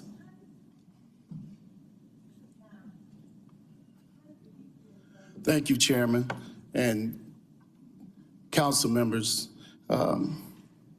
Question I have today is, what is your legacy? What is your legacy? I brought the gentleman over here, Sean Walton, and I'm proud to meet him. I met him this week. I've known him for a couple of years. The TAD has left people like Sean out of the mix. So what is the TAD for? Who does the TAD serve? From a data-driven standpoint and quantitative analysis, it's missed the mark. All of us here want development in the community. We love for the TAD to work in a positive way. But the TAD has been very aspirational, and it is only mitigated and compromised by the outcomes and the results for certain segments of the community. The TAD is a Delta flight of 100-person capacity, but with 95 first-class seats and only 5 working-class seats. So what has happened with the TAD is that it had great aspirations, but the definitions have been lost. People like Sean that want to open a grocery store, what about him? And your legacy, council members, what is your legacy? Do you want to help Sean, or do you want to help BlackRock and venture capitalists from Pittsburgh, from New York, from Cali? This is your decision. All of us want development. But when you drive down Campbellton Road, you drive down Perry Bolton, then you drive down Ponce de Leon, there's a big difference. Something's broken with this vehicle. This plane does not work for everybody. This Delta flight doesn't work for everybody. It works well for certain segments, certain classes. But for the least, the lost and left behind that God loves too, God loves them too. They've been left behind by the TAD, which is really a tax incremental financing instrument. It was intended for blighted communities. So if you have a blighted community with a small portfolio of properties, How can they even have the same value as a Buckhead?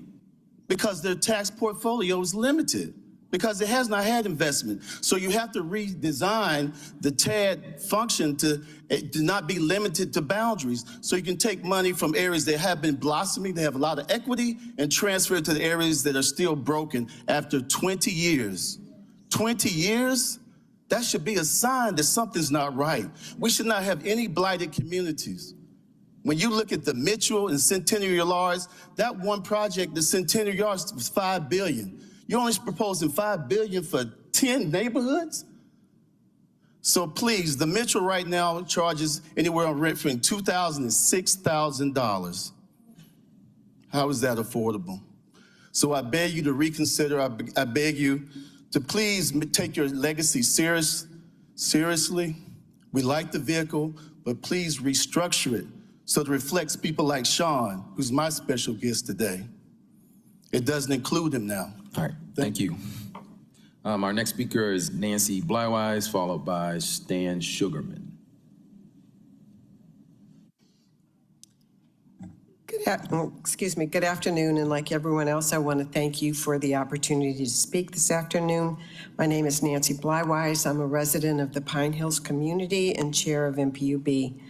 I want to express strong support for the goal of strategic investment in underserved communities, and I ask you to carefully consider, as you study this legislation, its impact, and to address 3 areas of concern. The 30-year extension over all of the TADs is very broad and ties up a great deal of money for citizens and for future administrations. Atlanta looks very different than it did 30 years ago, and it has very different needs. We've heard from many people this afternoon expressing how boundaries are changing, neighborhoods are changing, and to tie up so much money for 30 years just doesn't make sense in this day and age. We can't bind future citizens to the needs determined now. This plan will outlive me, and it will outlive the needs of the community today. People are asking that you ask whether or not the TADS is the best strategy. If this legislation through the TAD is the best strategy for achieving the goal of strategic investment in communities of need. The legislation has general goals, but no specific capital plan. Again, with such a long time frame, there's no approach specified to how you're going to determine priorities and what needs to be built when. We have other models in the city like the CDP, where you have a new plan every 10 years, a 5-year evaluation, a strong support to the council and to the community, and opportunities for community input. And that needs to happen for anything of this scale. And finally, there's no defined role for the city council. You are our elected officials. Okay, I go into the voting booth to determine who it is that I want to represent me, and I have your ear whenever there are concerns in my community. Again, for a project of this size, for one that's designed for strategic redevelopment, there's got to be a role for the community, and there's got to be a place for council as our representatives in determining how the money should be spent. Thank you. All right, thank you. Our next speaker is Margie McLeod, followed by, Stan, and then Margie McLeod. You could give my time away. I hate public speaking. My name's Stan Sugarman. I'm a mission impact developer. Means I'm for profit. I'm just not very good at making a profit. Our group was responsible for the Ralph David House and the Beltline TAD, and just want to talk about how important that TAD dollar is to our mission. Hitting 30% AMI, which is our company's function for a lot of our projects, that project's 56 units at 30% AMI. And to talk about it compared to a different project right down the street that's not in the TAD, we only had to do 4 layers of funding. And the difference for us in terms of speed to market and everything else is just tremendous. Basically, the 2 projects, one started at 111 Moreland planning a year before Ralph David House, and we finished Ralph David House a year before it. So the layers of financing that the Beltline TAD allows us to avoid allows us to deliver these projects so much sooner. The Commissioner Lonan was just talking about all the home fund restrictions, and when we do 30% AMI, the paperwork involved and the slowness and the environmental impacts is tremendous. And when you're talking about people at 30% AMI, you're essentially talking about people who are being displaced the quickest in the city of Atlanta. So I would just ask you to think about them when we extend these TADs, and think about, 2 years on the street, how that's a lifetime. Thank you. All right, thank you. Next, we have Marjorie McLeod. And the next speaker, I have your first name as Ronnie. It looks like we'll figure out. Good afternoon. I thought you forgot about me. Oh, no. Oh, yeah. I'm agreed. We need a public hearing for this TAD. We need a watchdog to make sure this money is going where it's supposed to go at.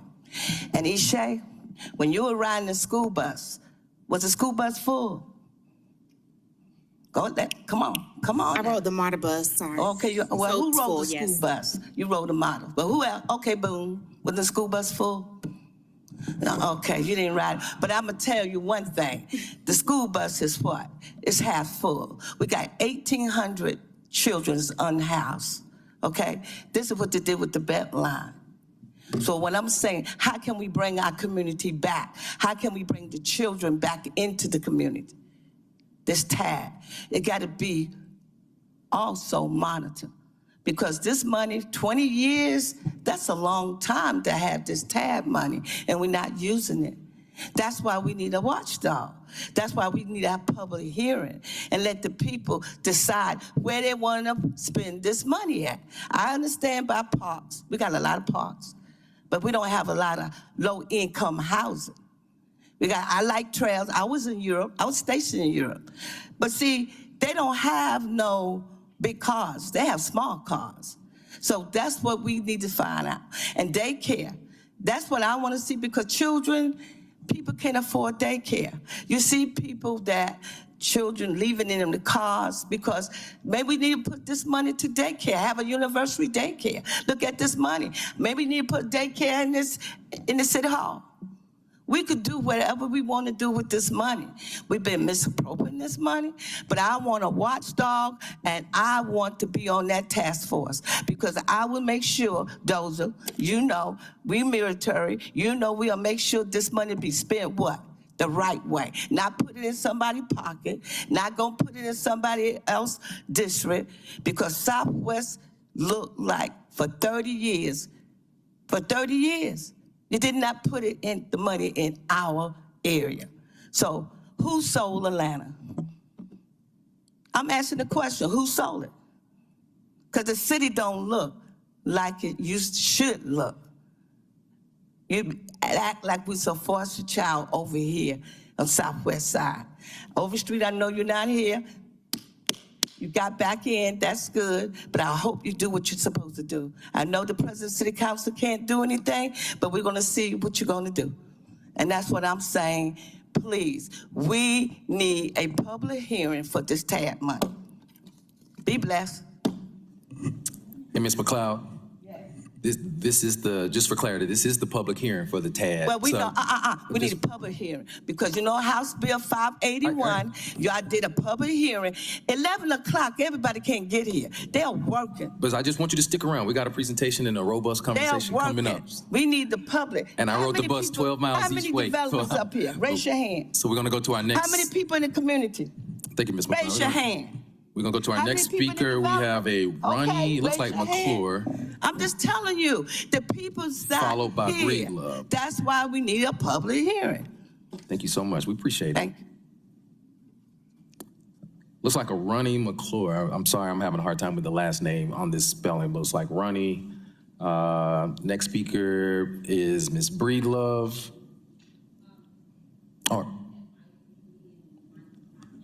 Okay, come on.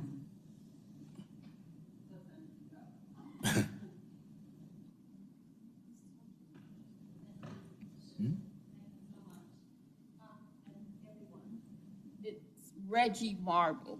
Reggie Marble or Regina Marble, does it look anything like that? Okay. I own Dewberry Systems. I'm on Donald Lee Hollowell Parkway, Bankhead Highway. No, okay. And the TAD has benefited me greatly. I don't know anyone else. I bought 2 buildings on Donald Lee Hollowell about 20-some years ago. And it was a struggle buying them, not because of the fund, because of the lenders.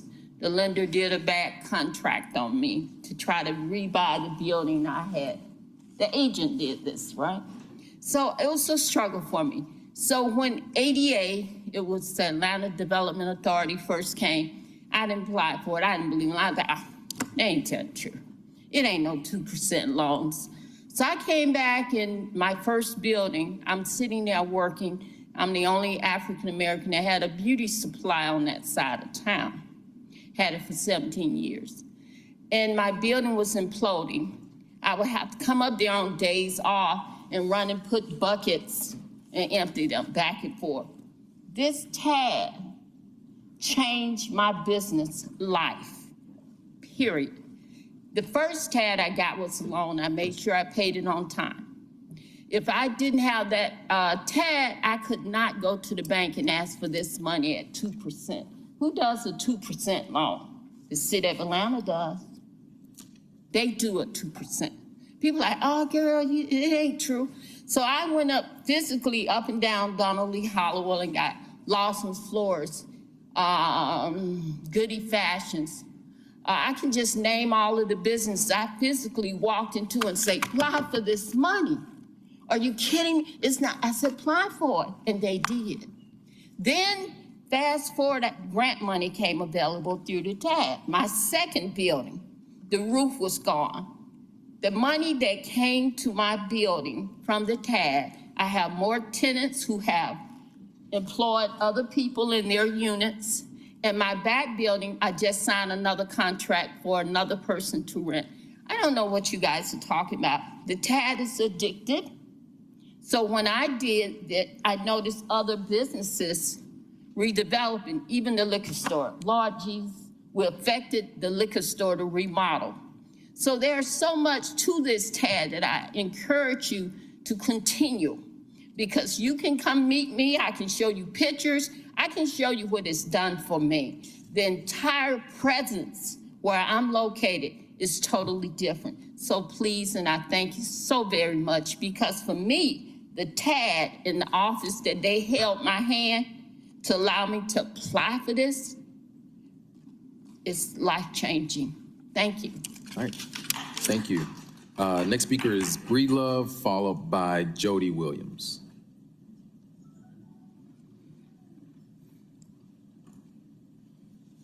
That is Minister Breedlove. Gotcha.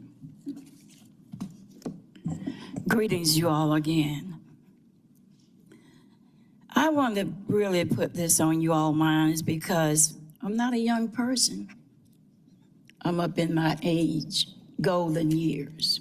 And many of you all here today are as well. As a great-grandmother, in English Avenue community, we started a business, a restaurant, and here I sit is Byron Amos, one of the council person that was there with us in my restaurant as I opened it in a poverty neighborhood of 95% of poverty. Here, this money was set from all these years in Parmesan monies that could have did a lot for the poor people.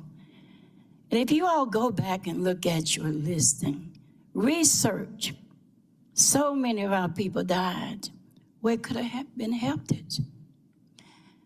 As I sit there in my restaurant many days and I saw how women's would fight, men's would break bottles and cut their wrists, and they were starving. And I would run to so many meetings and I would tell the story. Why is it in English Avenue and Vine City was suffering of the crisis?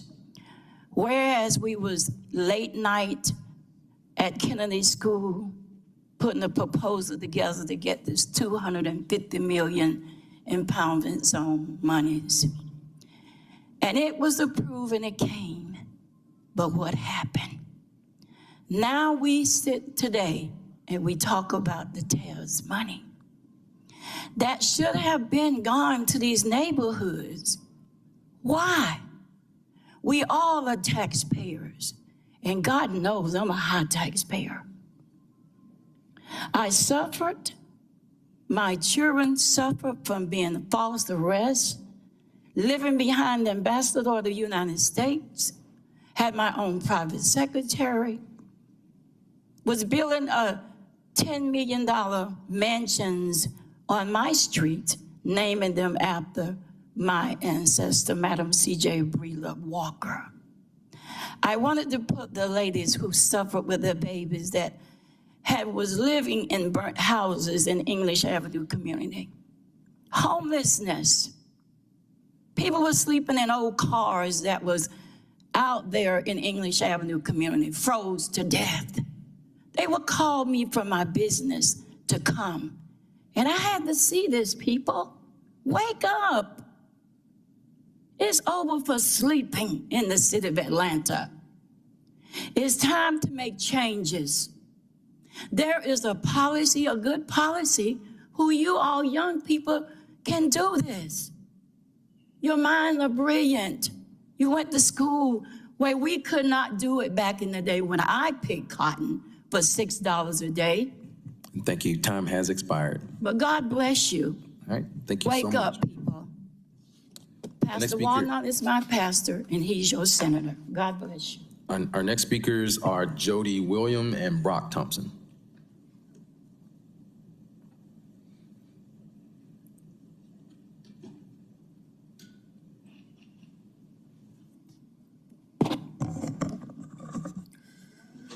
Hello, committee and chairman. How you doing? I just have a few questions about the TAD, and I think that I probably represent a great number of people who really do not understand what this instrument is.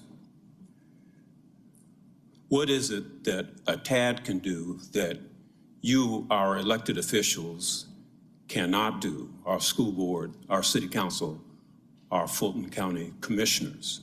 What is it that is more cost-effective about using a TAD than the regular processes that you have to conduct business on our behalf?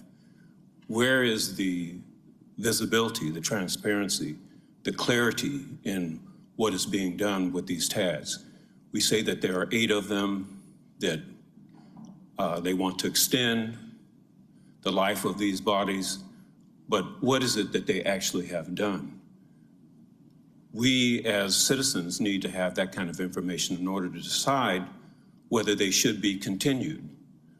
Each one, we should have some information about what has been done there and whether that accomplishment has been something that we want to see happen. Our major concerns are affordable housing and anti-displacement. And so far, everything that I've heard today sounds, I don't know, 7,000 units here, 700 there, whatever, seems not capable of replacing the tens of thousands of housing units that have been lost over the past decades. And again, the city of Atlanta has lost 40% of its Black population in the last 40 years. What are the TADs actually going to do to better this situation? Again, our schools need present tax dollars, but we're talking about diverting income to this TAD when we have schools being consolidated and closed in our neighborhoods, and these schools are some of the foundation of the neighborhoods. How are residents able to create the priorities of these TADs and determine who are going to be the developers in making these things take place? What are the provisions for the education of citizens so that they can keep track of what is going on with these instruments in these districts? What guarantees that we have that our wishes would be followed? Are there any community benefit agreements, any contractual agreements, anything that allows for clawback of these funds if the plans that we'd like to see happen are not happening? And then I'm asking for a friend. What is the difference between a TAD and a slush fund? Thank you for your comments. We do have a presentation coming up shortly, and I'm sure you'll have some questions and answers here from the council members as well as the administration. So thank you. Next speaker is Brock Thompson, followed by Michael Hallecky. Good afternoon, everybody. I'm Brock Thompson. I'm with Gorman and Company. We are a developer of affordable housing, mixed income housing. We do a lot of mixed use projects around the city. Our offices are located at 460 Edgewood in Sweet Auburn. I wanted to talk a little bit about how we've utilized TAD and the impact that it's had on the folks who are living in our developments and will live in our developments. So over the past several years, we've utilized TAD as gap financing to make affordable housing possible, as well as affordable commercial space. We have about 650 affordable residential units that are either in operation, under construction, or in permitting right now. And these, most of these units are targeted to serve residents making between 30 and 80% of AMI. And so that, just to give you a sense, that includes hospitality workers, medical assistants, technicians, MARTA drivers, police officers, and teachers. And really any TAD funding that we receive is highly valuable. It's critical to kind of making our projects possible. And it's also, I think, notable, as some folks have referenced, these funds are highly leveraged. They're making up maybe 4 to 8% of our funding that we need to make a large project possible. And for every TAD dollar that's awarded, we're going out and finding, between $10 and $20 from other sources to put the whole project together. I also just want to talk a little bit about the unique impact that TAD allows us to have. We as a developer like to pursue projects that are complex and hard and sites that maybe haven't been developed over a long period of time. We appreciate that challenge, and the partners we get to work in those projects. Oftentimes it's nonprofits, it's public entities that we get to work with, and there's challenges, but they also have huge impacts. It's vacant sites. I know the Sweet Auburn Grand project was mentioned right in the middle of downtown in Sweet Auburn, and redeveloping that vacant site. It was a huge challenge, but also a huge opportunity, and the TAD made that possible, made it possible to also restore a historic building and save a historic building as part of that. And finally, I also want to just discuss the way our projects can potentially stabilize APS families, the families of and children of the workers I mentioned before. They'll be living in these developments, and we think that's a significant impact. So we do support the extension of the TADs. We appreciate you all's consideration, and look forward to continue to work in the city of Atlanta, impact the residents here. Thank you. All right, thank you. Next speaker, Michael Hallecky, followed by Major Thomas McWilliams. Good afternoon. Good afternoon. My name is Michael Hallecky. I'm President and CEO of Park Pride. For more than 35 years, Park Pride's public-private approach has transformed Atlanta's parks through collaboration. As a partner to the city, I'm here today to voice Park Pride's support to extend the TADs with 2 important caveats. TADs are powerful financing tools that have supported a range of community projects and public improvements across Atlanta. They played a vital role in redefining the public realm in Atlanta, including contributions to the Atlanta Beltline and Beltline parks. The conversation to extend the TADs is an important one. Those speaking in support of extending the TADs make the claim that these extensions will help Atlanta create whole, healthy, thriving, and connected neighborhoods that benefit all. It is worth noting that this vision is expected to include some investments for parks and significant funding to expand Atlanta's trail network. This trail expansion strategy will be guided by the recently adopted Trails ATL plan. Critics claim that extending the TAD will contribute to affordability issues, including but not limited to displacement of existing residents, as we've heard today. They also recognize that this decision will also negatively impact the general fund, which covers, among other costs, the ongoing costs of maintaining Atlanta's public parks and trails infrastructure. TAD extension supporters suggest taking a broader view. They point to the administration's commitment to affordable housing, including the Atlanta Affordable Housing Trust Fund and other programs focused on the production of affordable housing units, property tax relief, and home repair for legacy residents, and other efforts. They also point to the promise of additional affordable housing units anticipated through the TAD, and with the Affordable Housing Trust Fund nearly maxed out, there is not an alternative funding source. With respect to the maintenance issues, they point out of the efforts, the administration's commitment to parks. These include efforts by the administration to grow funding for park maintenance, both through consistent increases in funding through the general fund, as well as increases in the park improvement fund that focus largely on maintenance. Weighing the pros and cons of this issue, I find myself a caveated supporter of extending the TADs. I say yes to securing the funding to invest in this future, but with clearly defined economic goals. It also should include a much needed public engagement strategy that puts the community at the center. These two pieces should be addressed by Atlanta City Council as you consider legislation to extend the TADs. Whether this suggests tapping the brakes and allowing more time to engage the public now, or legislating a process that brings the public and these clearly defined goals into the conversation is up to council to decide. These are important questions that will impact the shape of our city for decades to come. Thank you. All right, thank you. Next speaker is Major Thomas McWilliams, followed by Josh Calvin, and then Bonnie McKinnon.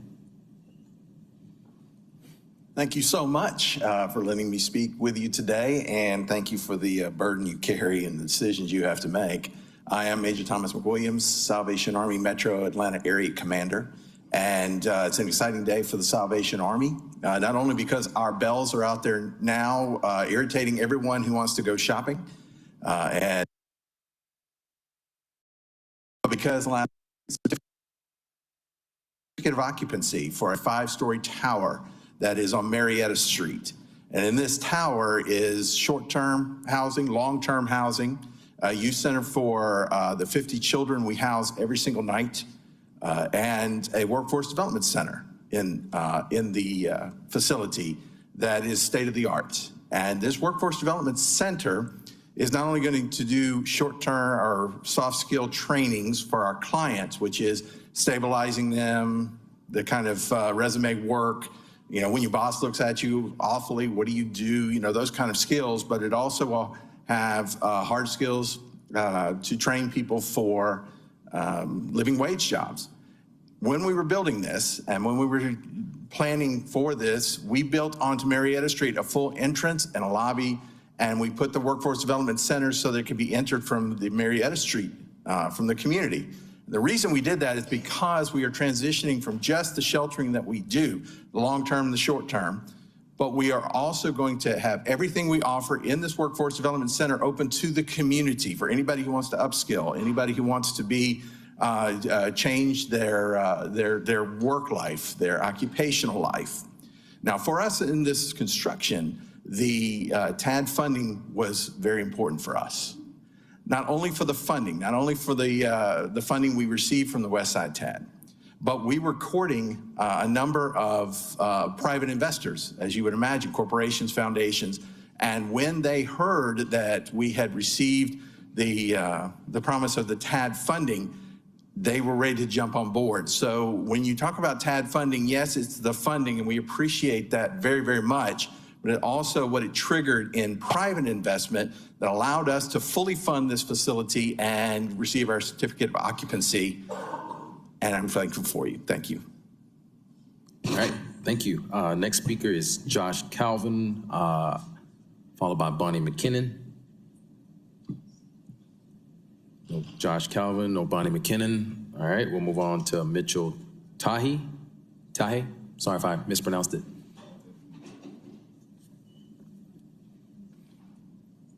And then followed by Mitchell is Mike Fogarty to close us out. Hello, hello. My name is Mitchell Tansey, and I am representing Gooder. We are an Atlanta-based corporation dedicated to ending food insecurity through technology and public-private partnerships. Gooder has fed over 2.5 million families free meals since our inception in 2017. And I'm speaking today in support of the TAD funding made available through the city as well as the extension. I'd like to thank the City Council for their ongoing commitment to the City of Atlanta. Gooder has relied on TAD funding for a variety of projects across the Atlanta metro area, specifically for 2 free grocery stores we've opened, one in I-Village off of Hamilton Homes MARTA Station, and 1 community market located on Edgewood Avenue. These 2 locations serve over 300 Atlanta families free groceries twice per month, many of whom are seniors. We serve countless other families who are able to purchase discounted and subsidized goods from our Edgewood location. In the first 90 days of operating this Edgewood location, we've added over $250,000 in economic value to the community. That is a small portion of what we're planning to do, continue in the operation of this store. And it is significant because that almost matches the TAD investment placed into this store. So within the first 90 days of operation, we've added that economic value directly back to the communities. From our data, we're gonna 4X that amount totally in the first year of operation, and we wouldn't be able to do the incredible work we're doing without access to this TAD funding. I compel the council to continue supporting these funds and allowing Atlanta to be a shining example of a city who cares for the lost and the least and fights for the hungry and unhoused. I want to close with a special thanks to Invest Atlanta for spearheading some of these projects with the city, and also thank the Lord God for allowing me the opportunity to be here and speak today. Thank you. Thank you, and my apologies for mispronouncing your name. And next we have Mike Fogarty. Good afternoon, council members. My name is Mike Fogarty. I'm the COO at Azalea Fresh Market and Savvy Provisions. And I want to thank you for the opportunity to speak with you today and our support of extending the tax allocation district. Because without it, our success story would not be possible. There's an age-old saying, you got to put your money where your mouth is, and Atlanta and the city of Atlanta and Invest Atlanta did exactly that. Through the tax allocation district, the city didn't just talk about revitalization, it invested in it. That investment was absolutely critical in helping us build one of the only grocery store, or the only grocery store in the city of Atlanta. You would think this is an uncommon thing, but most urban centers deal with this exact issue, which is the lack of food access in urban America. It's been the honor of our lifetime to help lead this team and build that first location, which just opened in September. And in just those first 2 short months, we've served over 40,000 customers, saw 80% growth in our last month here in October. Was able to get SNAP approved before the government shut down, and are providing a lifeline to this downtown core of Atlanta. I think, you know, it goes without saying, we're here to support the extension of the tax allocation district. You know, grocery is not an easy business. It's low margin. We have challenges that, you know, from theft to obsolescence to inflation, and now SNAP, which has been rescinded essentially. And so, you know, I think it's really valuable to highlight, you know, how proud we are to represent the city of Atlanta and to, you know, provide this, you know, access to, you know, the citizens of the downtown core. And it's, you know, just day in, day out, we get a lot of thank yous. And I think, you know, we're day by day improving. And I just wanted to say thank you, and yeah, here to support that extension. So, thank you. All right, thank you, and thanks to everyone who signed up for public comment during our public hearing today on this legislative item. I'm going to make a motion to close, and then we'll have a presentation. So, motion to close the public hearing. And second by Bakhtiari. If you could please open the vote.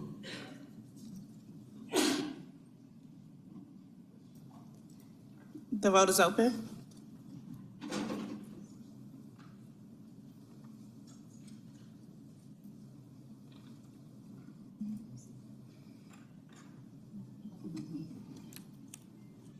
The vote is closed. 5 yeas, 0 nays. The public hearing is closed.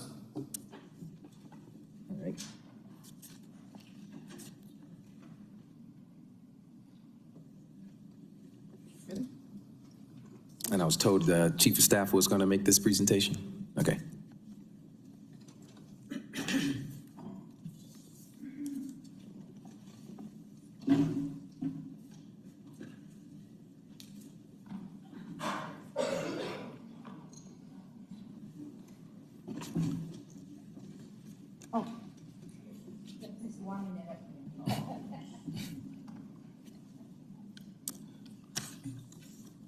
Good afternoon, members of council, Mr. Chair.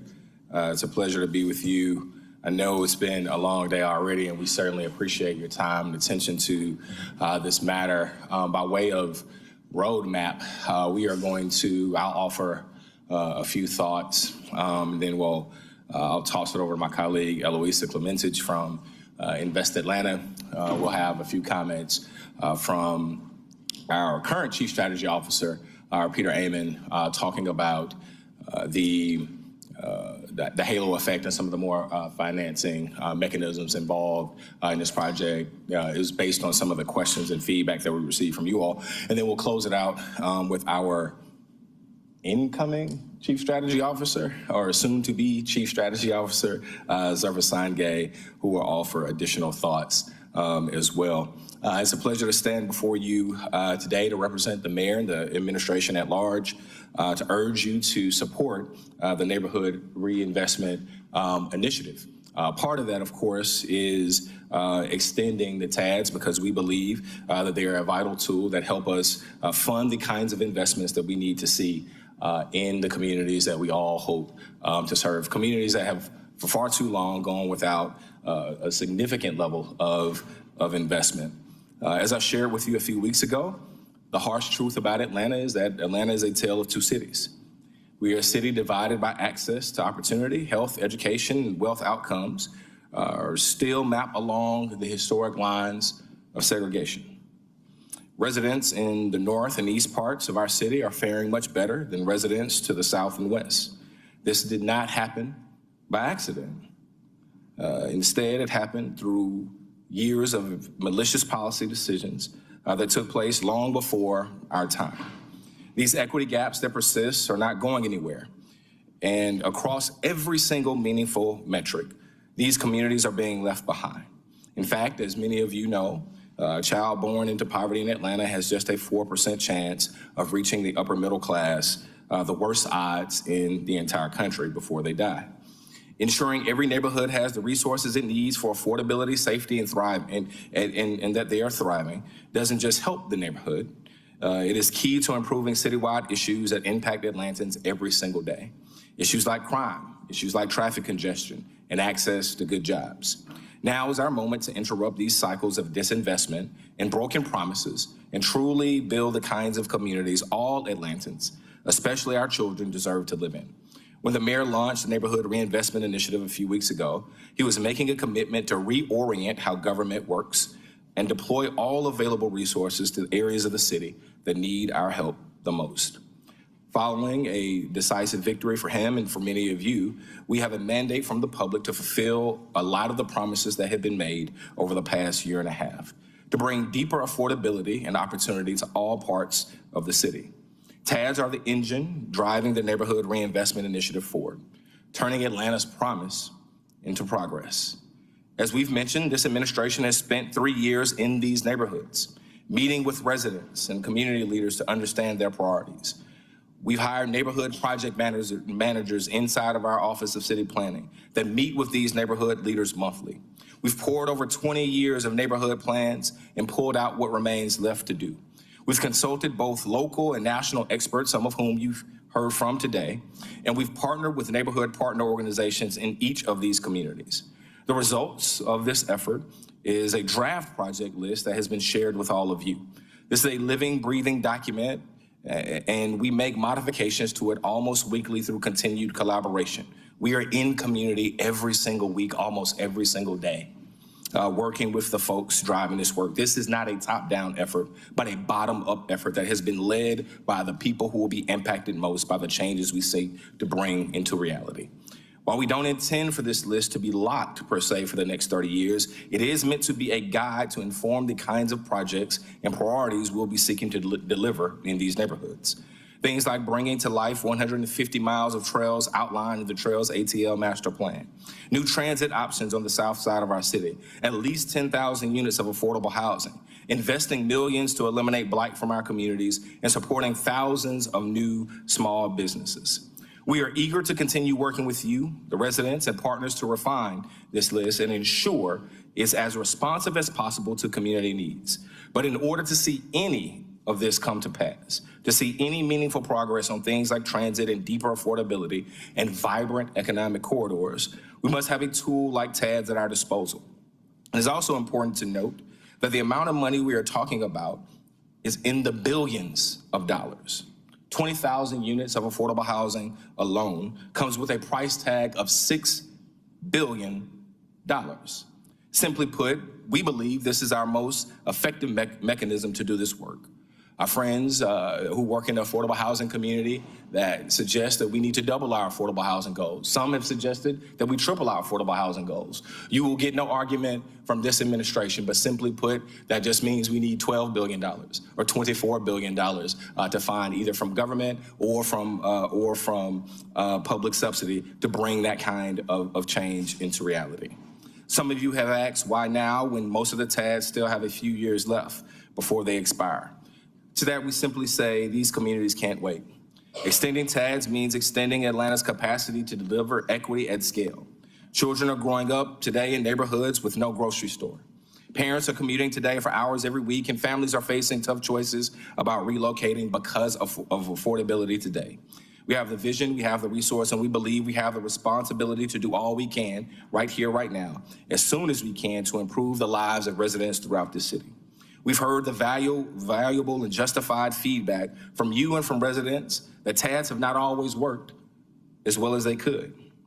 We know that in years past, when done incorrectly, TADs have accelerated displacement and conversely, sat unused for community benefit. Let me be clear, as someone who has worked with TADs dating back to my time as chair of the Atlanta Public Schools Board of Education, I agree with those sentiments. That is why this administration has taken those lessons learned in the past and believe we need to re-engineer a new generation of TADs focused on community that will be equipped to maximize new growth, preserve legacy residents through a few key strategies. As I mentioned before, we have engaged and will continue to engage community every step of the way. This has not and will not be about politicians or private developers deciding what's best for our communities. Our project list will continue to be informed by the balanced growth communities are asking for. And we are eager to work with communities to monitor our progress to that end. Over the last 2 weeks, in fact, we've been in almost every one of those communities, as recently as Saturday, as soon as in a few hours, talking to residents on the ground about their needs, their hopes, their dreams for their communities. We're coupling the TAD investments with a robust anti-displacement toolkit. Some of these tools can be directly funded through the TAD, like preserving existing affordable housing, removing blight, increasing overall housing supply, and stabilizing existing small businesses. While other tools, like down payment assistance, anti-displacement tax relief, owner-occupied rehab will continue to be funded and scaled within our TAD footprints as well as across the city. Our hope is that all existing residents that wish to stay in their communities have the option to do so. This TAD strategy is not operating in a vacuum, but is embedded within a larger strategy, the Neighborhood Reinvestment Initiative. This means the capital focused on investments of the TAD will be complemented by comprehensive programs to improve the quality of life, things like job readiness, access to early childhood education, violence interruption, healthcare access, and many, many, many more. When we concentrate our investments both through the TAD and the overall Neighborhood Reinvestment Initiative work, we believe we will create a whole, healthy city full of communities for residents both of today and tomorrow. We want to thank you for your thoughtful questions over the past few weeks and hope our responses have affirmed that both this strategy and through our re-engineered TAD design have already begun and continue to be effective tools to address some of the city's most pressing issues. When TADs work well, new amenities are brought into communities, a diverse mix of residents can afford to move into an area, or legacy residents can afford to remain in place. New investments is attracted to the surrounding area, which improves the quality of life and economic health of the broader region. We hope you will join us in supporting this once-in-a-generation opportunity to finally close the book on the tale of two cities in Atlanta and create more opportunity for all. Thank you. I'll turn it over to Eloisa, followed by Peter, then Zuffer, and then we'll take as many questions as you all have. Thank you for your time. Thank you, and I just want to acknowledge we've been joined by Councilmember Byron Amos. Thank you, Courtney. Good afternoon. My name is Dr. Eloisa Clementich, and I'm the proud president and CEO at Invest Atlanta. I hope to bring clarity to 3 specific topics that have been raised in context of the proposed TAD extensions. I also want to highlight how crucial TADs have been for several decades in some of our city's most valuable redevelopment and neighborhood reinvestment projects. 1, TADs are one piece of the puzzle. Unlike any other economic development tool, TADs focus strategic investments in our underinvested neighborhoods based on strategic redevelopment plans. They are one tool, albeit an important tool, in the City of Atlanta's economic development toolkit. These tools benefit neighborhoods both within the TAD and outside of the TAD. A few of many highlights include the more than 46,000 jobs created through a TAD since 2014, almost 18,000 housing units with 1/3 affordable, including single family, and numerous impactful neighborhood projects, which I will share in a moment. When it comes to affordability, let me break that down just a bit further. Of the 6,220 affordable housing units, 4,772 units are supporting a single person family at or below 60% AMI. That's someone who's earning about $48,000 a year, $23 an hour in a 40-hour week, with 604 of those units for low-income households. TADs were designed to complement, not compete with other economic development tools, and do not preclude other economic development activity inside or outside of the TAD boundaries. Rather, TADs allow the city and its partners, Fulton County and the Atlanta Public Schools, to leverage the collective benefit that comes from each participating in the TAD. For example, we looked at the affordable housing units in our portfolio. In our affordable housing units, we have about 55% of the households have at least one school-age child, which is 3 times more than Atlanta's average. So what does this tell us? Affordable housing, 1, keeps families in the city and in the schools, and 2, helps drive school performance, and 3, lowers truancy. Now, if we look at economic data on the TADs, we see that for every $1 spent by the TAD, there's 12 additional dollars private investment is created. This program has a high rate of return. Without TADs, the city and its funding partners lose this leverage and forgo the collective benefits of TADs provide to the city's blighted and underserved communities. Point number 2, TADs focus on communities, not just projects. TADs positively impact neighborhoods. We incentivize our private investment sector partners to invest through public-private partnerships with the city, the county, and the schools. It is simply a misperception that TADs mostly used to fund large-scale projects with corporate developers. A historic breakdown of the TAD funding since the inception of all the TADs shows otherwise. The top 4 project types that TADs have invested include infrastructure, residential, strategic acquisition, and office commercial. This means we work mostly with government entities, nonprofits, small business, and individuals. The unique advantage of TADs is they offer flexibility to fund the different kinds of projects needed to accelerate more holistic neighborhood revitalization. They make investments that benefit neighborhoods and the city as a whole, including affordable housing, early childhood education, grocery stores, parks, small business, and commercial spaces. This includes projects such as the Centerwell Senior Primary Care Center, which redeveloped a long-standing vacant building into a medical office space on Donnelly Hollow.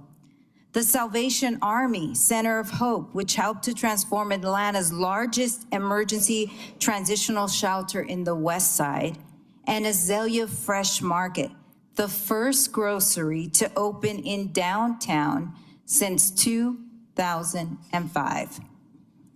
Point number 3, TAD's decision-making is transparent.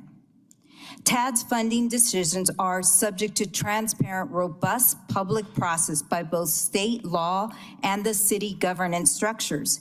Every single TAD project is reviewed by a combination of 4 different committees and then is voted on by the Invest Atlanta board that includes all taxing jurisdictions and public representation.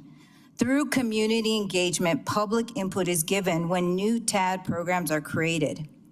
In addition to the extensive underwriting and review, Invest Atlanta's internal compliance team verifies key deliverables such as affordable housing units for the term of the project, which often can be up to 10 years.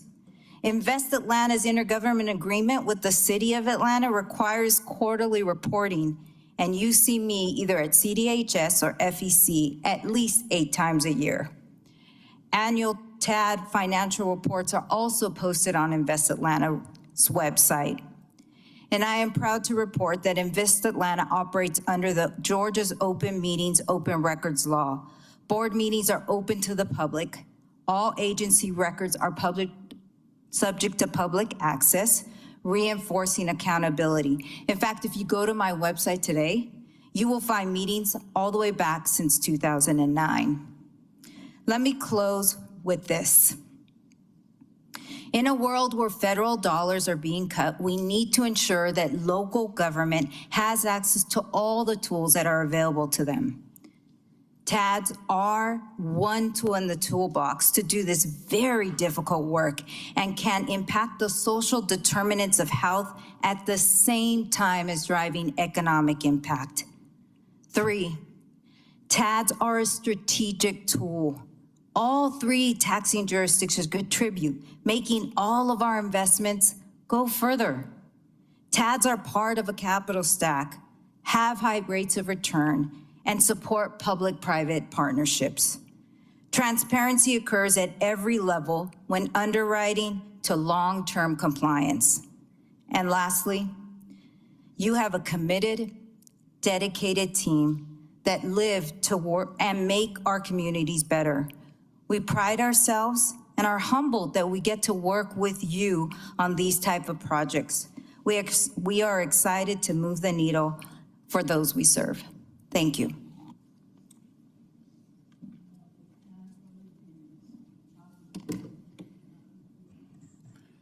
Good afternoon. Thank you. I want to do 2 things today. First, frame a little bit the decision that you have in front of you and put it into context.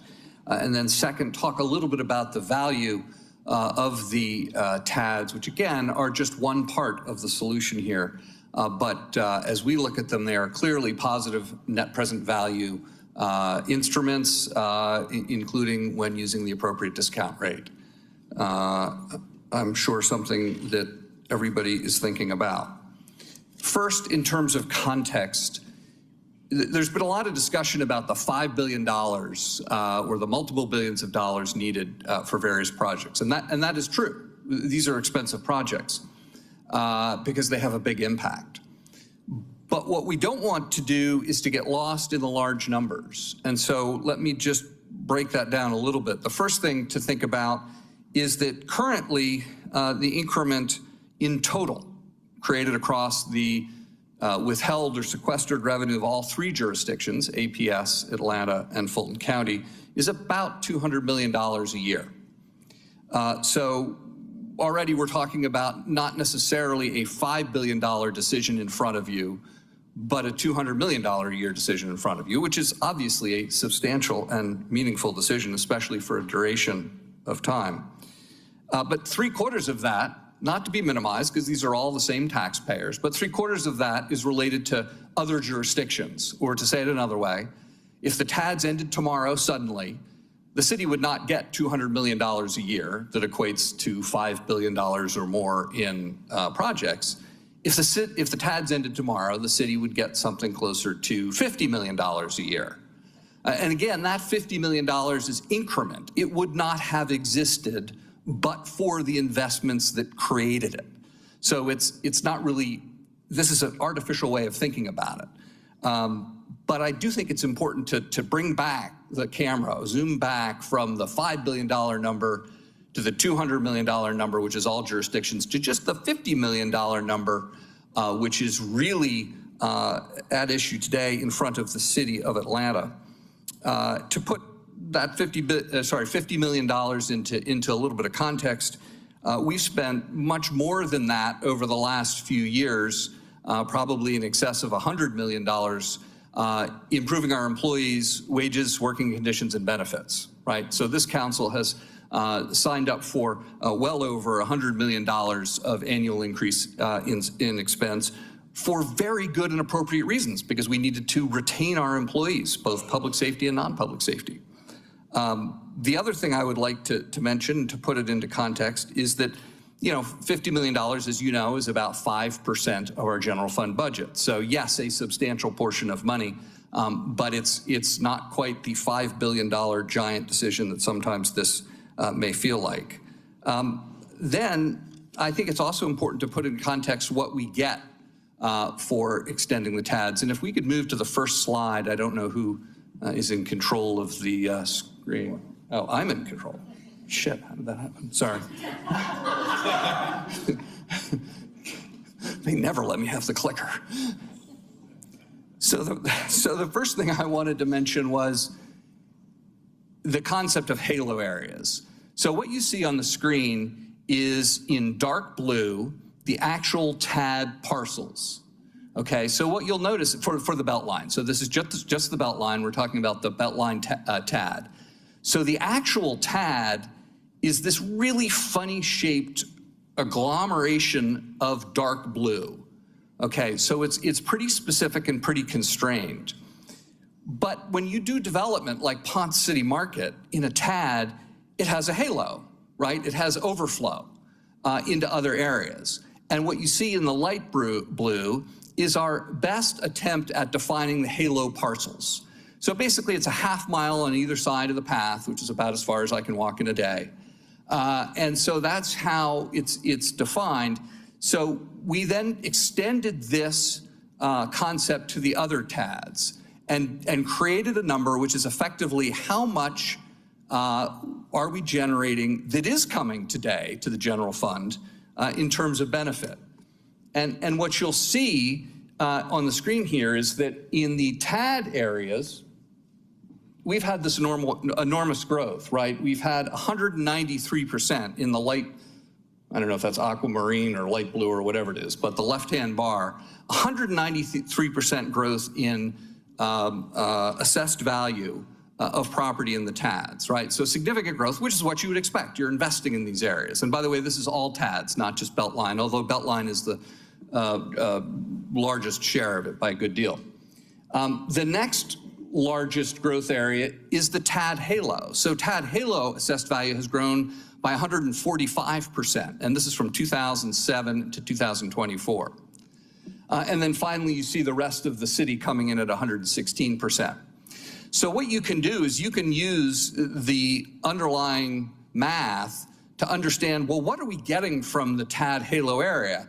And our best estimate at this point is that the TAD Halo areas are right now contributing about 35 million or so to the general fund. So as we sit here today, the $50 million that we're foregoing, that is sequestered, and really we're not foregoing it because it was incremental, but the $50 million a year that is not going to the general fund is being offset by $35 million going into the general fund that would not exist but for the TAD. So you're talking about a net of $15 million a year. So when you, again, think about the decisions in front of you, we just want to keep them into context. Now, I will say that roughly $35 or $40 million a year that's coming into the general fund from the HALO areas, that will grow to an average of $100 million a year over the next 30 years. So it will grow substantially. Finally, just to bring this down to some specifics, I wanted to mention 2 TADs. If you look at Atlantic Station, its starting assessed value is at $7 million. Its current assessed value is at $843 million, obviously quite a bit larger than $7 million. Similarly, for the Princeton Lakes TAD, you're at $171 million now versus $826,000. Princeton Lakes is again an interesting example. You know, we moved from generating $8,000 a year in general fund tax revenue to $1.75 million, and that's what TADs do. So these are just a couple examples. Obviously, at the end, happy to answer questions, but I'm going to turn it over now to Zafar Sangay, my successor, who will talk through some final subjects.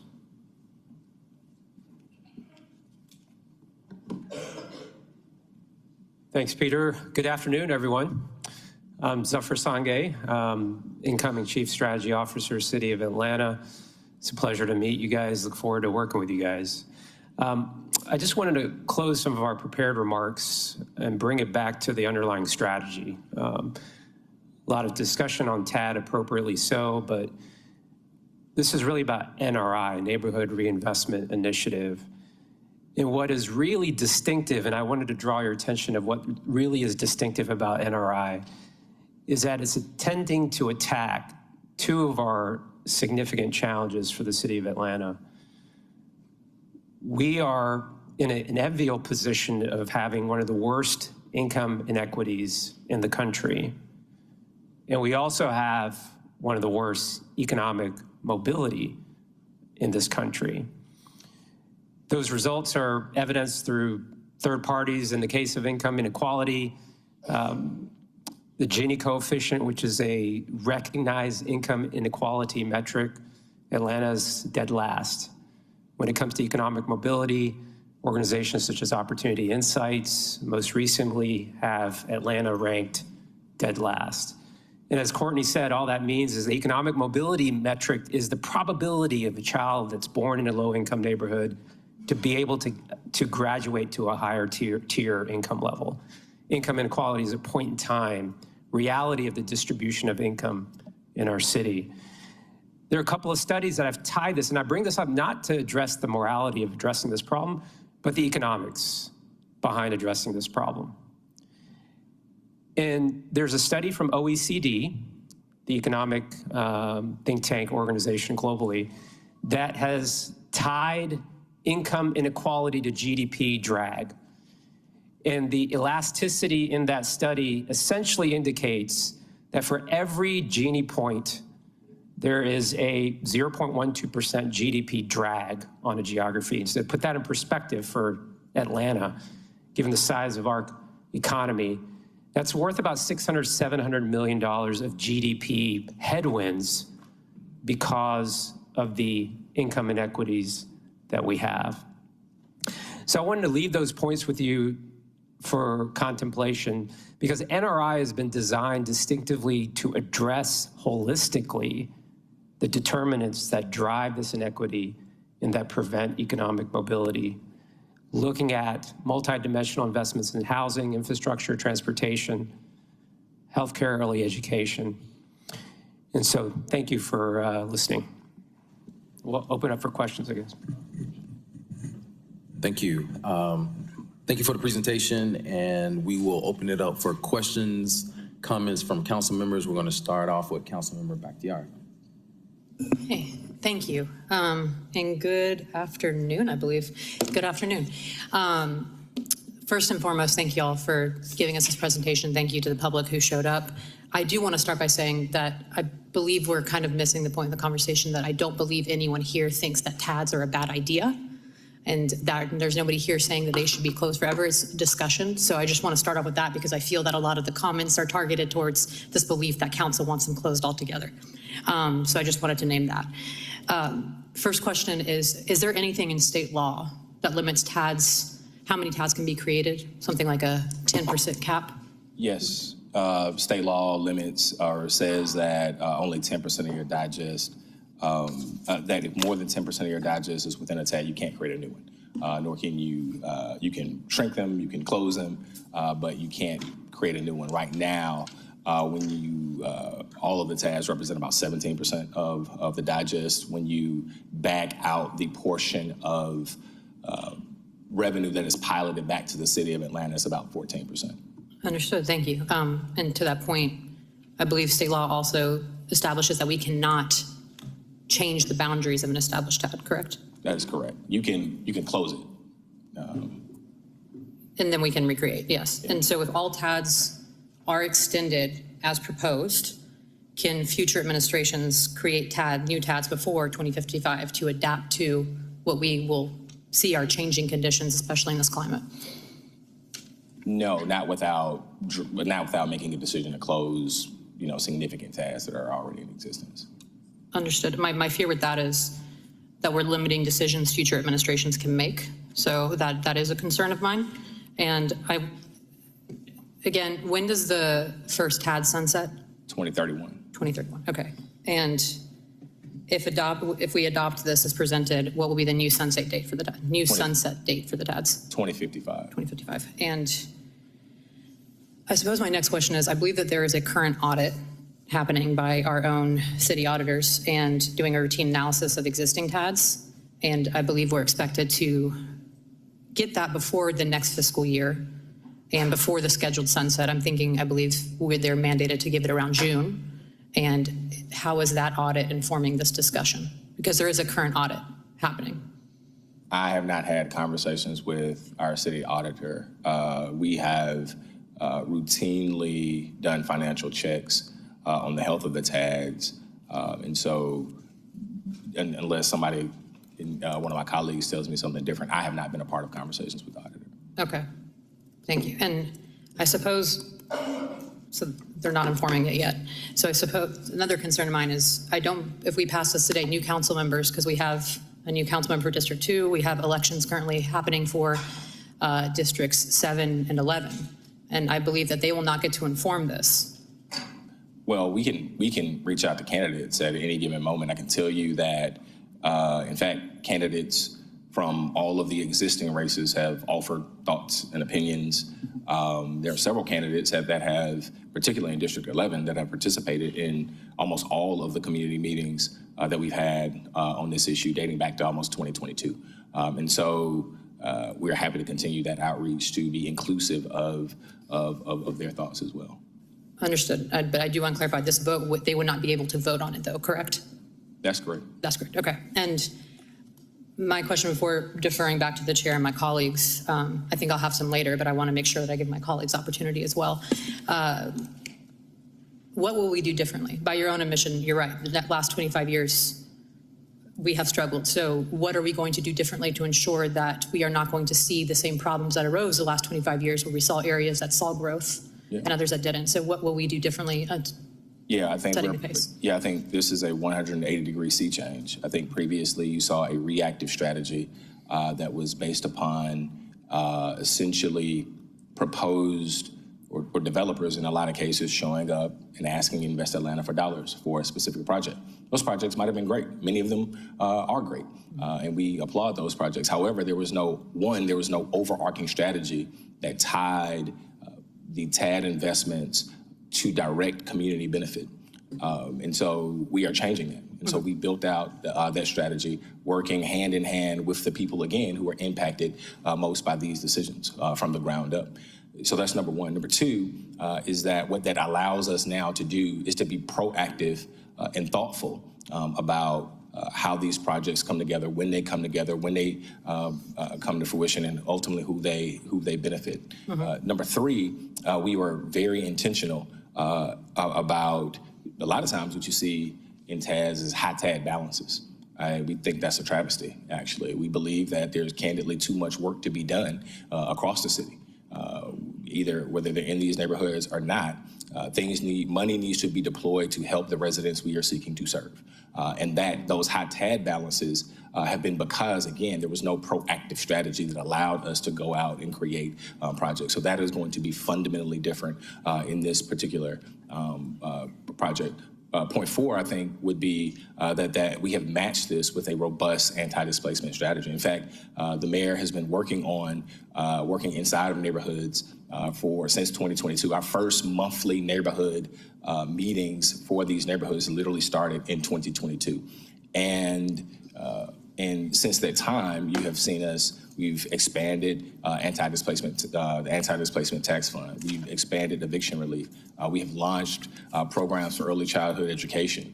We've worked diligently to pay off all of the back taxes of seniors in the city. And so we are pairing TAD investments with strategies that are designed to keep legacy residents in place. And so all of those things are candidly fundamentally different from what we have seen from TADs in the past. Thank you. Mr. Chair, I yield. Councilmember Dozier. Thank you, Mr. Chair. Thank you, Chief English, and to the rest of the team who have done a remarkable job of getting out in front of the communities, talking about this in a way that, I don't think anybody thought that TAD would be in their lexicon in the way it has been over this last 4 or 5 months. And I know it's been a huge learning curve for a lot of people in my communities, but I think they've been very appreciative to know that this tool even exists in the first place, and that this tool has been in place for a long time and has been doing a lot of great work for a long time. And so there's some excitement and also some concern about what the future of this program could potentially mean for the rest of the city. I will say, as someone who has served as the chair of this committee, has served as the chair of the TAD subcommittee on the Invest Atlanta board, I absolutely am not opposed to TADs as a financing tool. Just to echo something that my colleague Councilmember Bakhtiari said, I feel like a lot of the tone or the concern or the framing of the conversation thus far appears as if we are considering abolishing TADs or getting rid of TADs. We did close 2 TADs in the last year and a half, 2 years, Atlantic Station TAD and Princeton Lakes TAD. But looking at the timeline, a TAD isn't expected to close at least until 2030. Many are closing in 2031. And then Westside TAD, which is one of our larger TADs, is not expected to close until 2038. And so that in itself has been part of my reticence to support this plan in full as presented, because we still have several years ahead of us in which we can still do a lot of the big things that have been proposed, have been talked about, without extending all of our TADs wholesale, relatively indefinitely. I know it's not indefinite because we're talking 2050, but many of us won't be a member of this body in 2050. I surely will not be a member of this body in 2050. And so there's a lot of just nebulousness around what we can expect to do with this tool when I feel like we should honestly be looking at the TADs individually as their own vehicle to support economic growth or economic development in their own communities. And when they come up for renewal or come up for closure, we should look at it individually and not look at it wholesale. We've had this conversation before with regards to East Side TAD. We've had this conversation before with regards to West Side TAD.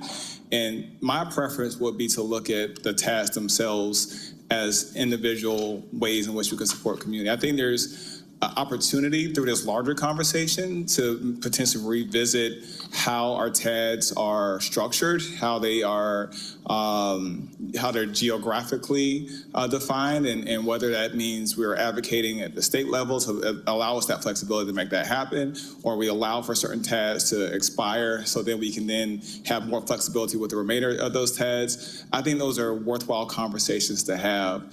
I feel a lot, and I definitely want to continue to have these conversations with you in your office, but that's where my unease comes from. A lot of projects that we've been able to get done just with this term have been with our TADs as they exist today. 2 Peachtree I've been a huge supporter of. The Stitch I've been a huge supporter of. And I recognize there's folks that may not agree or like a lot of these projects, but I think they're necessary for the city to continue to put its mark, not just in our state or region, but across the country by continuing to leverage this fund that we have available, this agile fund that we have available. The Legacy Business Program is leveraging TAD dollars to support grants for businesses that have been making our city, have been defining our city for generations. So I support TADs on general principle. I just feel like this way of extending them all together, wholesale, as a collective, I think I prefer to take a step back and to look at the TADs individually. And like I said, we have time. 5 years from now, a lot can happen over the next 5 years. And I think we can still do the projects that we're talking about doing within those 5 years. Because the other piece of this that I'm deeply concerned about, and it's a conversation outside of this building that we're navigating with Atlanta Public Schools, is I don't even know if our sister jurisdictions are even going to be willing to put their skin in the game and to be willing to extend these TADs to 2050. And so what does that mean for the project list that we've kind of come together and pieced together to try to make happen? Will we have even enough increment in revenue to be able to do these big projects if Fulton County and Atlanta Public Schools aren't at the table? We're only a quarter of the tax digest. So does that mean we're only going to do a quarter of the projects? But then we'll be on the hook from a general revenue standpoint, even if we're not able to bring in enough funding to do the capital projects that we're talking about. So I think there should be more continued conversation and engagement and debate. And I would love to support a vehicle that allows us to get us to that point. I am not saying that I'm a no on this legislation that's before us, but I do have some concerns, and I would love to work with you and your team and the administration to figure out how we can get those concerns addressed. So less a question, very long comment, but just wanted you to know where I was coming from in terms of how I, as a person who has served as the chair of the TAD subcommittee, as someone who has seen how TADs have had a huge impact on my district and my community. 405 Cooper had funding from the Stadium Neighborhood TAD. I live in Mechanicsville. It's been great to see that we have an opportunity to house our neighbors through this vehicle. But I just want to make sure that the decisions that we're making today aren't tying the hands of the next generation of city leadership who are trying to do what they can to make our city the best place it can be. So that is my comment, and I yield, Mr. Chair. All right, thank you. Any response? Just briefly, I certainly appreciate that and appreciate everything you said and your thoughtful feedback. I will say that we do not believe we have time for a few reasons. Chief among them is the fact that there's a 20-year life expectancy gap between people who live in 30318 and 30305. We believe that 5 years from now, Atlanta will be a fundamentally different place without direct, immediate, strategic intervention to hold on and to protect legacy residents. And so I do not share the assessment that we have time to spare. Thirdly, I will say is that, and more tactically, is that we have been able to generate the 55 projects that have been supported by TADS since 2021. We have been able to generate the 12,000 units of affordable housing over less than a 4-year period because we have heavily subsidized the housing market. That does not happen without that level of subsidy. And as of today, we are effectively out of cash. The Atlanta Urban Development Corporation, which a lot of folks champion and folks have supported, has a $9 million balance in the bank right now because we have gotten dollars out of the door as fast as humanly possible to do projects. The almost $300 million that has been raised into the private philanthropic affordable housing fund is out of money. The 2021 housing bond combined with the 2023 housing bond are oversubscribed, actually. And we're trying to think through how we can reallocate resources to keep pace with demand. The point I'm ultimately making is that if we want to see particularly the affordable housing that we have been able to generate continue, we need a tool to do so. And we need a dramatic tool to do so, and we need it yesterday. And so the mayor is wide open to any and all conversations about what that could look like. But again, that number starts with a B and not an M. And so whether it's the Beltline TAD or the East Side TAD or the West Side TAD, we need more capital right here, right now to continue those projects. Or in a lot of cases, particularly now that something like the Beltline exists, and I'm not going to pretend, I think I talked about it earlier, there were a lot of misses in that. We have to deploy resources. There are three things the city can do to create affordable housing. We can abate taxes, we can buy land and build on that land, we can subsidize and directly put cash into deals. We need all three of those things cost money, and candidly, we're at the end of that rope. And so one way or the other, we're going to be having a conversation with council saying, hey, we can leverage TAD dollars. We can find additional efficiencies. We can raise taxes. I heard folks talking about that and going before the voters. And I don't know if y'all want to raise the debt service millage rate, but I will flag that whatever number you arrive at starts with a B, not an M. And so, and we're running out of time, particularly for those for neighbors who are in the most underserved communities. Looks like you want to. Yeah, sorry, I just wanted to add one additional practical thing about obviously tax increment financing is it works best when you can project cash flows far into the future, right, and bond against them now. The opportunity before us is this council and this mayor has established a very strong foundation such that we really need to capitalize on that now, get these projects planned and bonded against over the next couple of years so that that money can be deployed to good purposes. So if you wait even a few years, you're going to be in the re-election cycle. You're going to have all sorts of practical constraints, plus you've let a couple of years go by. Some of the other thing I would say is some of the largest expenditures around transit, like the MARTA infill stations, which have significant value, also take some time to actually create the design work that you then bond against. So we really need to start that now to have the design work done so that we can have the documents in hand so that they can be bonded against, and so that the work can start. So you really can't wait if you have this ambitious agenda of NRI. You can't wait till 2031 or even 2028. I mean, this has to be happening now. Councilman Dozier, follow up. Just my only comment with regards to that, and thank you, Sia, so that answered the timing aspect that I had or concern that I had.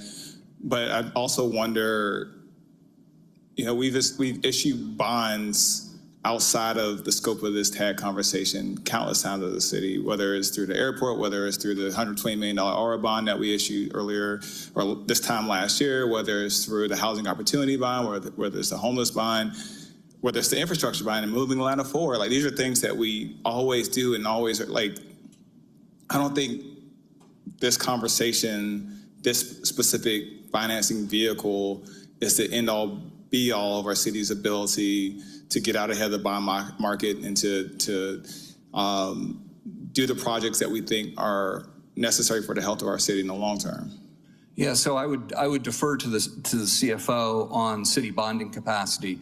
But I think if you look at our position right now, we obviously have a great credit rating, we have great reserves and so forth.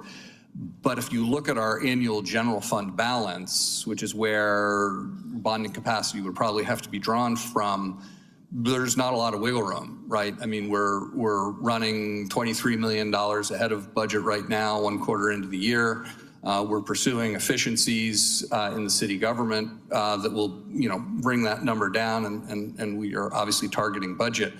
But when you look at the commitments that the city has made and the administration intends to make in all sorts of areas, not the least of which is public safety, including fire and police, there's not money left over in the general fund for additional bonding capacity for these types of things. Now, you can, to Courtney's point, you can raise the property tax rate, the millage rate. Certainly, if you raise property taxes, if you did a 20% property tax increase, that would free up substantial funds to bond against. But failing that, there's not a lot of slack. Now, in the enterprise funds, you will see bonding activity at airport. You'll see it at watershed, as you well know. But for the public, those are carved off. We can't use those enterprise funds.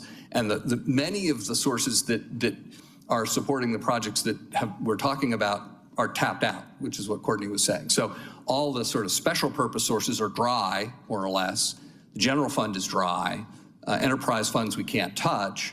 So that's why we're coming now to move on the TADs.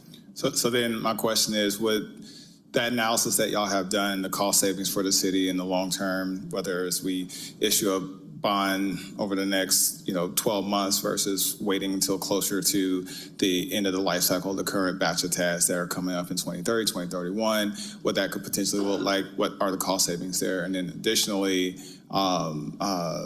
just like, I would love to unpack this a little bit more. I don't want to take up too much time on the microphone here, but I would love to see kind of that analysis and cost. Yeah, in short, and I'll come back to something I've said before, which is the city's economic model is fundamentally challenged, right? We're only 8% of the metro population. We have all the expensive social and infrastructure costs without the tax base of the inner-ring suburbs. The economy is likely slowing down due to a variety of circumstances. Our revenue projections are not as robust as they were over the last several years. We've been blessed by revenue projections far outpacing, or actual revenue far outpacing projections. That does not appear to be the case this year. So I would say we'd be doing well to seek efficiencies, and over the next several years, if we're really aggressive about it, those efficiencies that we find will fund the improvements in public safety. The city has a longstanding goal to get to 2,000 officers in the police department. The city has a goal in getting to full staffing in the fire department. Those two things alone, plus some of the other areas of the budget where we do have to make investments, will be offset at best by efficiencies.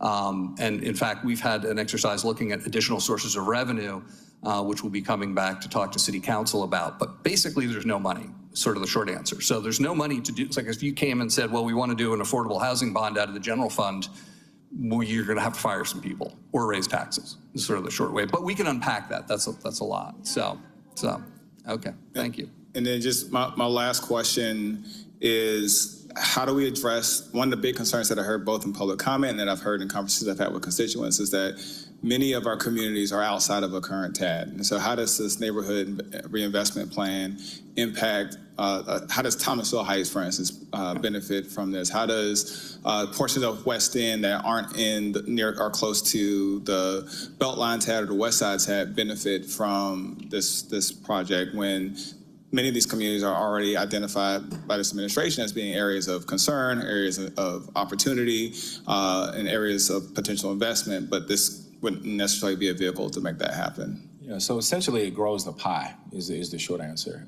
That's why we had our chief strategy officer, our current chief strategy officer, talk about the halo effect. And we believe that when we grow that pie, provided with the authority and blessing of this council, we can redeploy resources anywhere.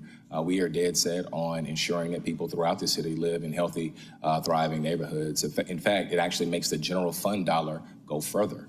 Because we now have additional pots of resources to pull from to do projects, whether they're affordable housing projects or whether they're infrastructure projects. And so you have the general fund pot, you'll have a TAD pot of dollars going forward that can be deployed in the specific areas while you redeploy resources inside of the general fund. We are scrubbing the current TAD project list against moving Atlanta forward, against other things like the more modern project list to find ways to either accelerate projects, fill holes in projects, and so that process will continue. But the bottom line is that when we grow this pot, we have additional resources that we can reapply to communities that aren't necessarily in TADs. So the other thing I would say is that as part of the construction of this exercise, you're familiar with the payment in lieu of taxes arrangement, which currently exists. We are examining what pilot payments back to the city would be possible under this arrangement. Obviously, there are already some in existence too, I believe Atlanta Public Schools and so forth. So if you, and this is something that is still being worked through, and we look forward to the discussions with you on it, but if you do pilot back to the general fund some of the increment, that can be used anywhere. It can be used for capital, it can be used for expenses, it can be used for bonding. So pilots are a way to take money that have been generated in the TADs and deploy them to parts of the city that may not be in a TAD. And that's important because in other states, they don't have the same restrictions that we have in Georgia. In other states, the state law allows you to actually use TAD money, tax increment financing money, outside of the boundaries of a TAD. We don't have that here, but we do have a mechanism of the pilot, which will send money back to the general fund that you could do exactly what you're talking about. Okay, thank you. All right, thank you. Councilmember Norwood. Yes, thank you all for your presentations. I think that every single member of City Council is very much in favor of the mayor's neighborhood reinvestment initiative. We all get it. We all know the communities where they definitely need an influx of improvement. We've seen the fact that the TADs that we have varying degrees of assessed value.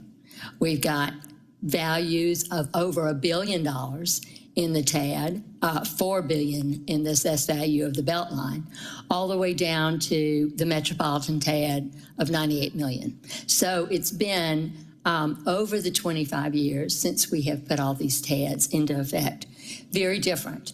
And I think this council wants to make sure that we work with you all going forward to know that we are going to use the money coming up in the most effective way.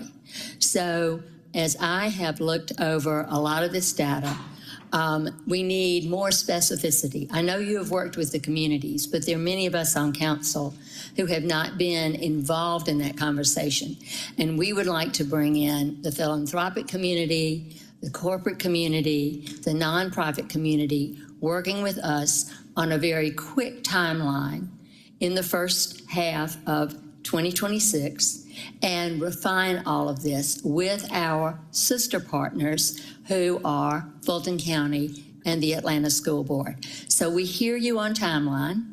We hear you on how important this is for all communities throughout Atlanta to have the same kind of equal opportunity mobility. So we want to work with you on that. And I personally look forward to working with you. I've got a lot of data, and I will not go through it all today. But there is a lot of data here that we want to be very clear that we are laser jet focused on where and how we can move the needle in places where it has not moved, even with 19 years of the creation of some of these TADs. So I look forward to getting together with y'all after today. Yeah, so well received. I will say just broadly, just on a note of folks we have worked with, depending on how deep down the rabbit hole you all want to go, everyone from the corporate community has been at the table, from ACP to the Metro Atlanta Chamber to the largest foundations in the city, if not directly participating. They certainly have been briefed and have indicated support of the effort to small nonprofit organizations who do this work on an everyday basis inside of community, to members of clergy, to our small businesses, to folks who do historic preservation. We believe, in fact, as you have those conversations, we can't say that we have talked to everybody everywhere, but we believe we've cast an incredibly wide net over the course of a 3-year period. Many of the folks that members of this body have reached out to over the last few days have subsequently called us and said, please tell them that one, we're supportive and that we're already at the table.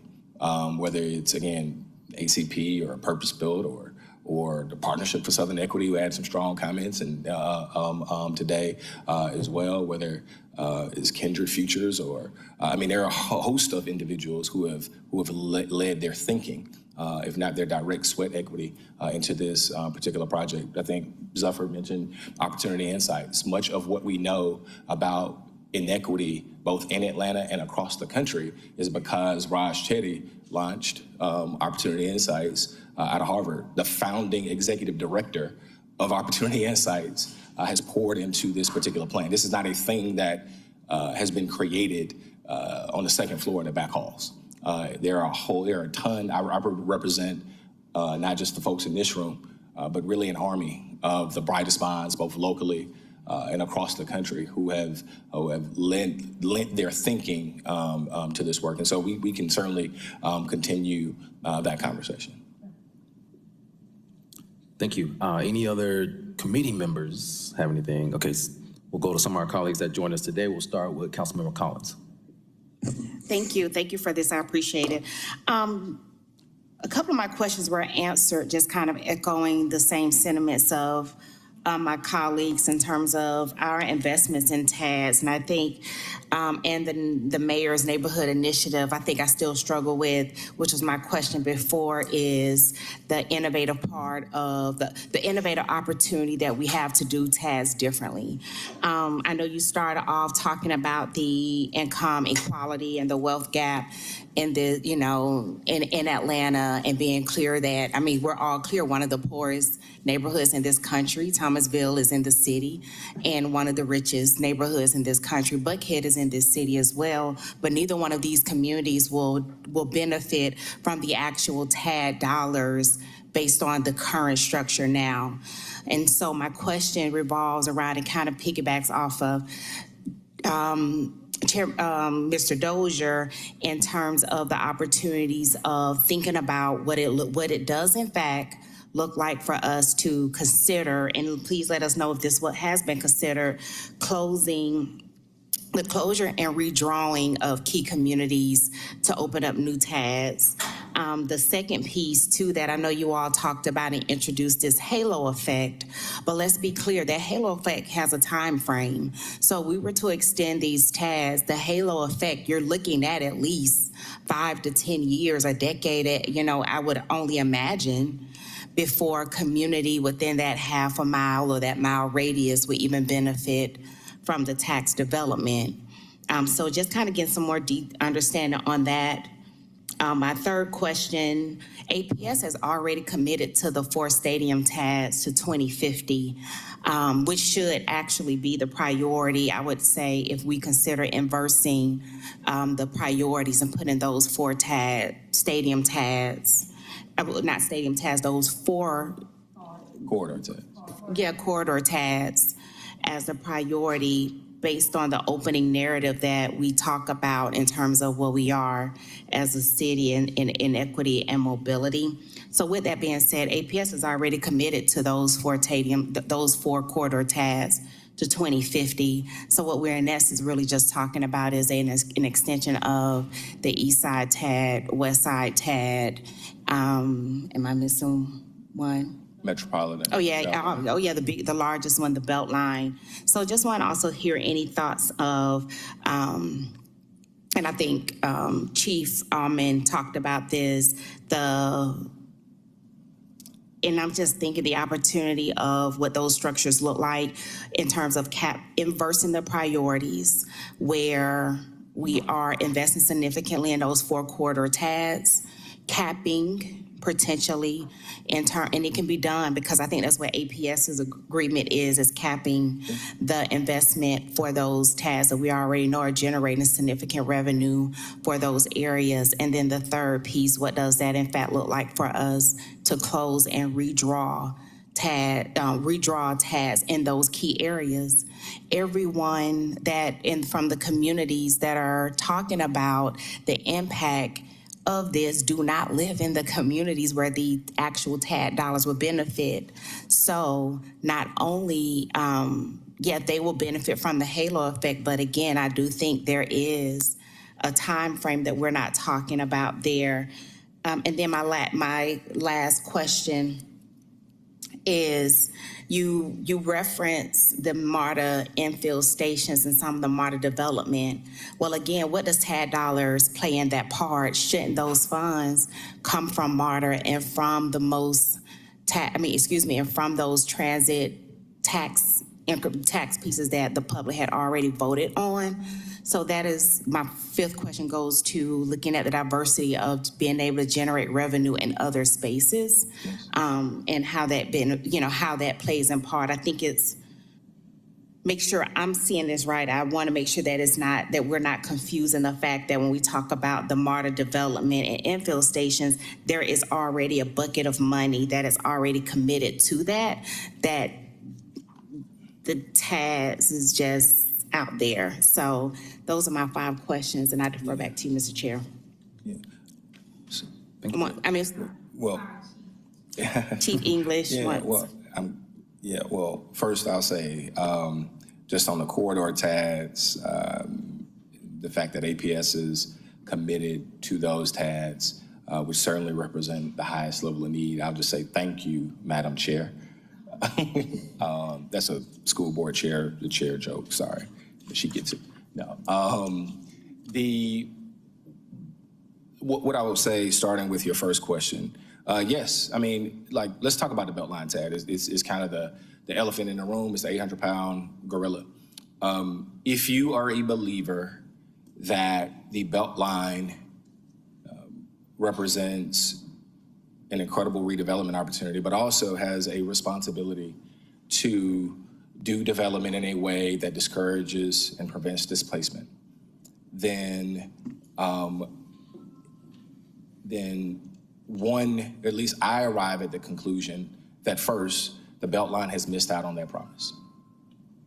And now that it is here, though, and especially now that it is moving through neighborhoods like Mosley Park and Washington Park, neighborhoods that have not seen the kind of growth per se that other areas on the East Side Trail have, the Beltline is not going to stop in terms of its ability to increase property values.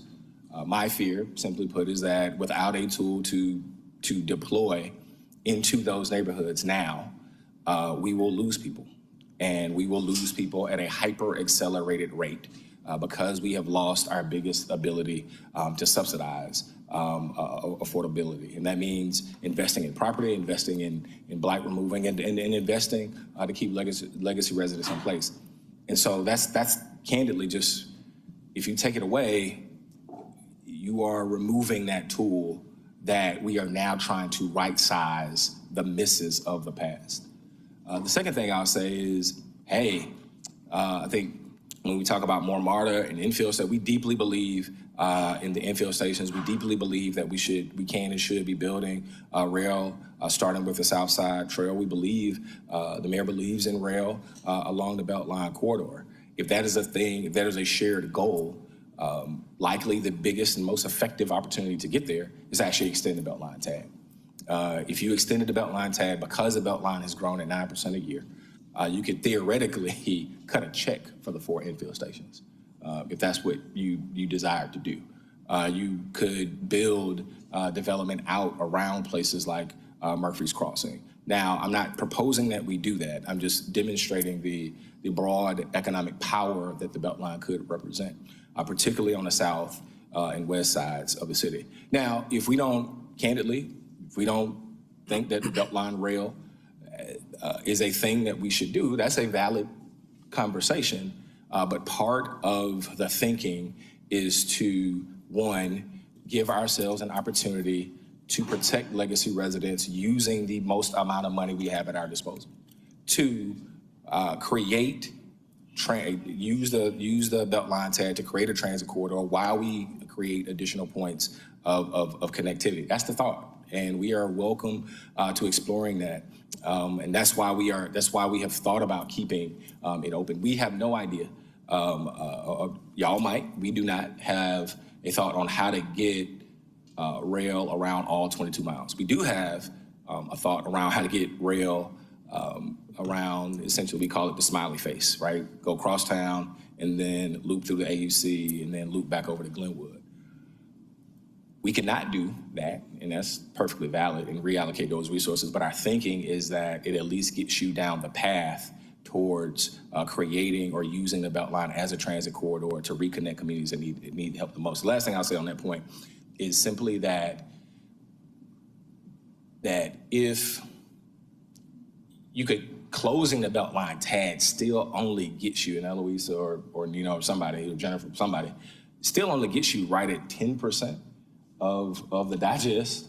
And so even if you close the largest TAD that we have, you could perhaps shift, you can create a miniature TAD somewhere, but we're still having a conversation around then what TADs do you close? And it becomes kind of a almost cannibalistic conversation, right? Because now we're only talking about, Perry Bolton TAD, folks certainly in parts of the west side certainly need some help. Okay, in Cary Park, in areas like that, Gun Club Park, areas like that. The Metropolitan TAD, I think, when we look at what has happened or not happened on the south side of the city, certainly we wouldn't close the MLK TAD or the Hollowell TAD. And so, it becomes a conversation around, well, who do you, what leg do you chop off, if you will, and how do you redeploy those resources? That is a conversation, but there's a cost to that conversation. You mentioned you talked about APS, and I know Councilmember Norwood talked about APS too. One thing I will say, and there was an APS representative in the room, actually the special assistant to the superintendent. One thing APS has been clear with us about is, candidly, they are non-duly elected representatives that control and want to control their increment and what happens to their budget. What they have said to us is, please stop talking about us right now. We will create our own process to evaluate whether or not we should redeploy our increment. They want to be left out of the city's conversation because they feel like they've got their own set of lawyers, their own set of attorneys, and they're duly elected. And so I have tried to be as cautious as I could be, just to say we are in conversation with them. They are becoming more and more direct, if you will, to say, hey, we get it, but leave us alone and let us do our work for us at the appropriate time with the increment that taxpayers have allocated us to control. And so, that's my thinking there. I'm not sure they want to be involved in a city process. I think they want to do their own process and evaluation of this. At least that's the inclinations and what they have said to us. And that was more directed to a comment that Councilmember Norwood said. And you mentioned the halo effect, and talking about the halo effect takes years to take place. I think it depends on the size and scope of the project. If you redevelop a Greenbrier Mall, for example, in accordance with the Greenbrier LCI, well, that's a ginormous project and will have an immediate impact as soon as you begin to break ground. In fact, as soon as you announce the project, the very conversation alone is, causing ripples throughout the market. But it is a point well taken. But our challenge there, in my mind, becomes, well, how do we then accelerate the pace of our anti-displacement efforts? How do we accelerate the pace of creating new affordable housing units to hold on to legacy residents? It's not the case that we won't have revenues to deploy, because our goal is to deploy, is to bond against a new longer term of TAS and redeploy that money into community. So I'm sure I missed some questions, thoughts about halo effect or anything. Yeah, no, that's it. So I think in terms of just the additional kind of understanding your first point in terms of the closure piece. Yeah. What the point I want to make and for us to consider, because what I hear is opportunity to think about different scenarios. So what if because the reality is, if APS does not agree with this, which I think honestly, and I mean, don't jump on me on this, the administration probably announced it too soon if APS is saying keep us out of the conversation, because the $5 billion number is different than if you don't have those entities. And I think we need to be fully transparent with the community in that conversation. So there's a couple of things I'm just thinking through for not necessarily saying close the Beltline, but is there any conversations or thought of inversing what your strategy is, meaning instead of pulling the full tax increment for what would be from the Beltline, a portion of like that cap, right? That pilot, that capped income, that cap assessment piece from it. Any conversation, because what's also out there is that we're being told that the Beltline TAD is 5 years ahead is scheduled. So it's being celebrated in terms of, and we also see the Beltline TAD is now acquiring property, which was not outside of the initial, right? So Murphy's Crossing. So while we have these good points and celebrate what the Beltline TAD has been able to do, I do think we have an opportunity to think differently on flipping that. So I want to put that out there. The second piece in terms of, again, I'm going to keep going back to the conversation about opportunities for us to truly think about what are some of those other TADs that we could literally, close, or what that looks like, because the same communities that are crying for investments in certain areas will not be able to benefit from TAD dollars. So with the Beltline, again, what we know about the halo effect is a impact from TAD dollars because everyone's property tax, the properties in those areas have increased. We're able to draw down more property assessments based on that. But what we are missing in those same conversations are cries out for affordability, not only residential, but commercial. What we are looking, there's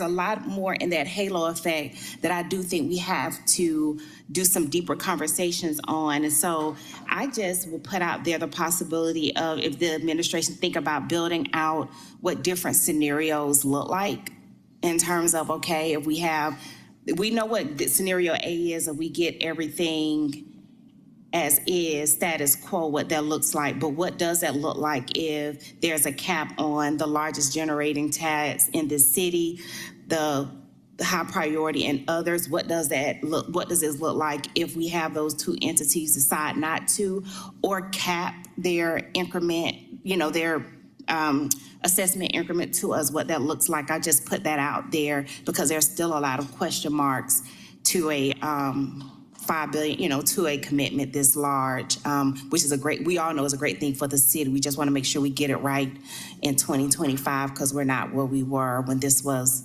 out 30 years ago. So thank you. Thank you, Mr. Chair. That's all I have. Sorry. I'm sorry, I wasn't clear about one particular thing. I apologize. The short answer to your question is we have explored, we can continue to explore scenarios about the Beltline TAD. I jumped immediately to closing it to think about, and that was my fault. But yeah, there's absolutely a mechanism via pilot, for example, that if this body, if working with my colleagues behind me, if we wanted to say, hey, like pilot back X amount of dollars, that is a thing we could do, and then put that money either to the general fund and spread it around, or into a community redevelopment fund, and then do projects in neighborhoods that aren't necessarily in this area. Our broad thinking is this. One of the reasons why there is a gap between the project list you have seen and the amount of money that would be generated is about a $5 billion, $6 billion gap between what we think we should, ought to spend, and the amount of money the TADs have generated, is because the broad theory is that we seek to capture enough growth to just do those projects and candidly pilot the rest back to the taxing jurisdictions. That way you can still do important projects. You can still invest in affordability and all the things that we've been talking about, and you can still keep the trains running on time, so to speak. We don't have to choose between community development and doing the basics of city government, for example. And so we are certainly open to that conversation. And I want to clarify my comment about APS. APS is open and willing to the conversation about the TADs. They just don't want to be dictated to about how that conversation happens, is what I was getting at. And so they have given us some very clear directives around some things that they want to see and need to see, and information just like you all have. They want us to follow the process and answer and make sure before we even make an ask of them that we have checked off some boxes. And so we are working through that process. All right, thank you. And next we have Councilmember Amos. Thank you, Mr. Chairman. A lot of my questions has been answered. It is no secret that District 3 and the West Side has been the biggest winner when it comes to TAD conversations. We also been, I guess, the biggest losers as well. So just to hear you and your team acknowledging that coming in gives me great hope, because we can see what we did wrong and get it right this time around. So thank you for that. Like I said, a lot of my questions have been answered. I wish there were some things that we would throw in here. Someone said something about claw back the money, that if they do not do what was expected when they got the money. Another thing, I wish that, in this lieu of affordable housing fee that we got, if you get TAD funding, that is taken away off the table altogether. And then, it's something you said about our friends across the street, and I go over there and say it to them myself. We cannot be over here trying to build better neighborhoods when they're closing schools and not building better educational environments inside of the schools that exist in these demographics that we're trying to take care of. So I carry my ward over there myself. Won't ask you to do it. All right, Mr. Vice Chair. But the last piece, understanding TADs, West Side TAD and corridor TADs. We talk about the halo effect. I know corridor TADs spend money on the corridor, but isn't there a couple of feet, or what is that conference around the corridor that money still can be spent in, isn't it? Only. You're asking about the overlay. Yes, the overlay. Yeah, what's the size of Yes. the overlay of the corridor TADs? I don't know. I'm talking about that. Can the money generated in the corridor TAD be spent 5 blocks off the corridor? No, it can only be spent within the TAD boundaries. And the TAD boundaries are what? It's just not that street. That's what I'm trying to get to. Right, the TAD boundaries themselves are fixed as individual tax parcels. And so those are fixed, which is kind of what we've been talking about through different ways in terms of, can they be modified? And I feel like we've explained why they can't because of Georgia Redevelopment Powers Law. But yeah, all of the TAD in Georgia, that increment has to stay within the TAD boundaries, unlike in other states that have different enabling legislation.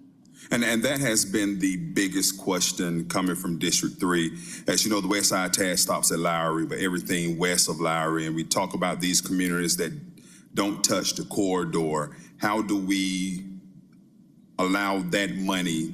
And I know this is a future conversation. How do we get those neighborhoods into the conversation and bring about equity in the different funding of the TADs? So Right, I know and that's a been larger great conversation, and we talked about, pilot payments and how that can address it, but yeah, that's a bigger conversation for sure. And then an easier one, I know there was 1 or 2 opportunity zones that existed in the corridor TADs. Do they still exist, and can we layer those projects moving forward?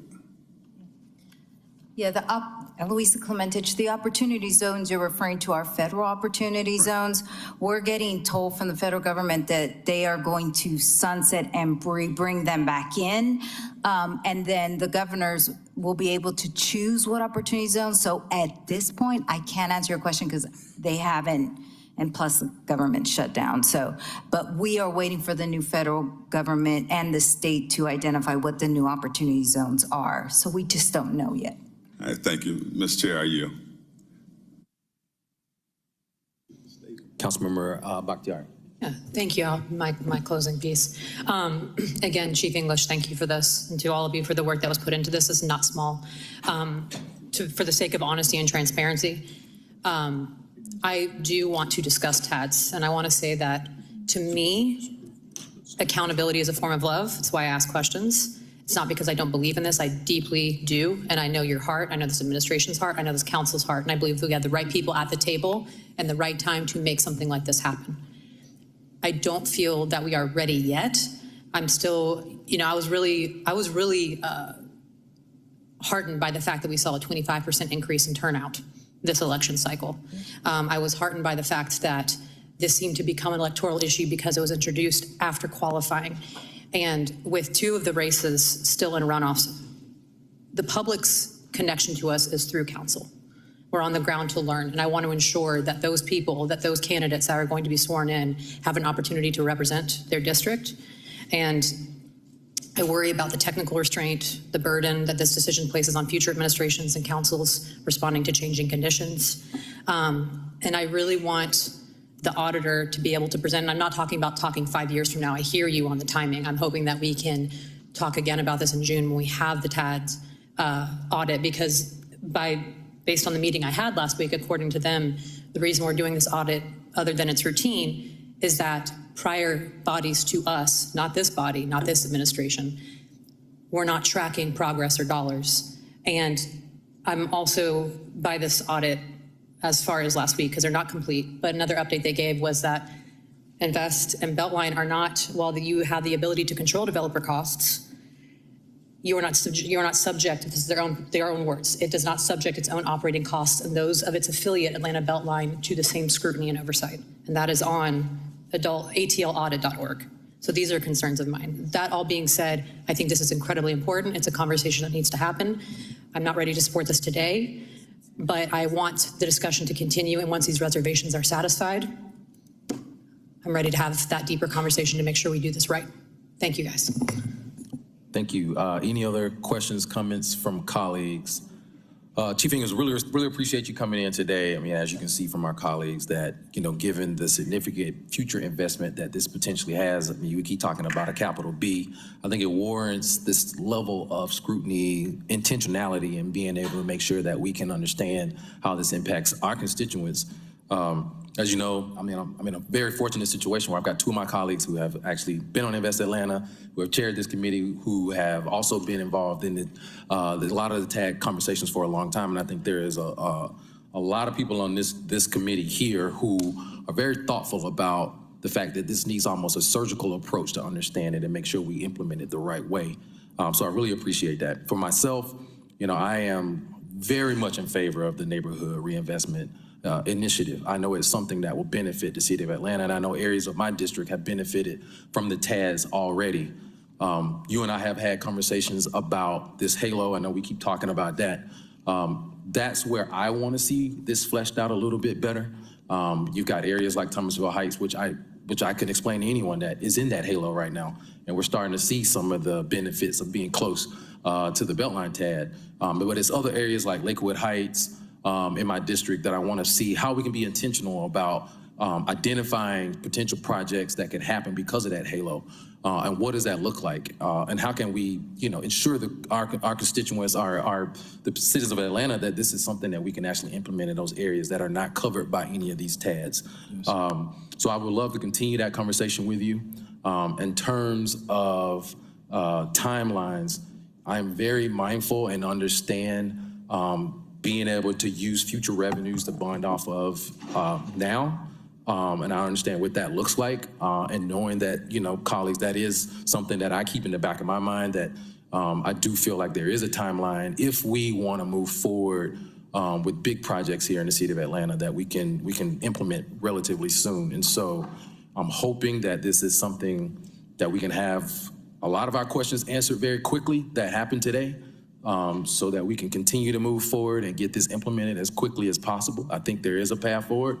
But as you can see from the conversation today, I think there's still a lot of lingering questions from colleagues before we continue that path. Yeah, no, I appreciate that, and I appreciate the thoughtfulness of the conversation. We are happy to answer any and all questions. We will go anywhere, anytime to talk about this issue. And so one thing I will ask is that, whether it's in a meeting, whatever is best for y'all, to get questions to us, get them to us and we'll answer them. If y'all want to sit down and talk, if you want me to show up and sit in a community meeting and talk to your constituents, we'll do that too. But this is important. I respect and understand the need and desire to get it right. Trust, we want to get it right too. And I recognize you and your team have been working on this for a significant amount of time. And so I just want to commend you all for getting it to this point, bringing it to this body. And I think that, we're all eager to continue those conversations as quickly as possible to help this move forward. Sounds good. Thank you. Any other parting words, comments from colleagues on this specific item? Okay, so seeing none, we'll move on to our next agenda item. Thank you. Thank you all. Thank you. If there's no objection from the committee, may we take item 43, 25C0119 to communication. All right, 25C0119, a communication from Mayor Andre Dickens appointing Ms. Monique Fields to serve as a member of the City of Atlanta Development Impact Fee Advisory Committee. This appointment is for a term of 2 years. Ms. Fields, if you don't mind coming to the podium, telling us a little bit about yourself and why you're interested in this position.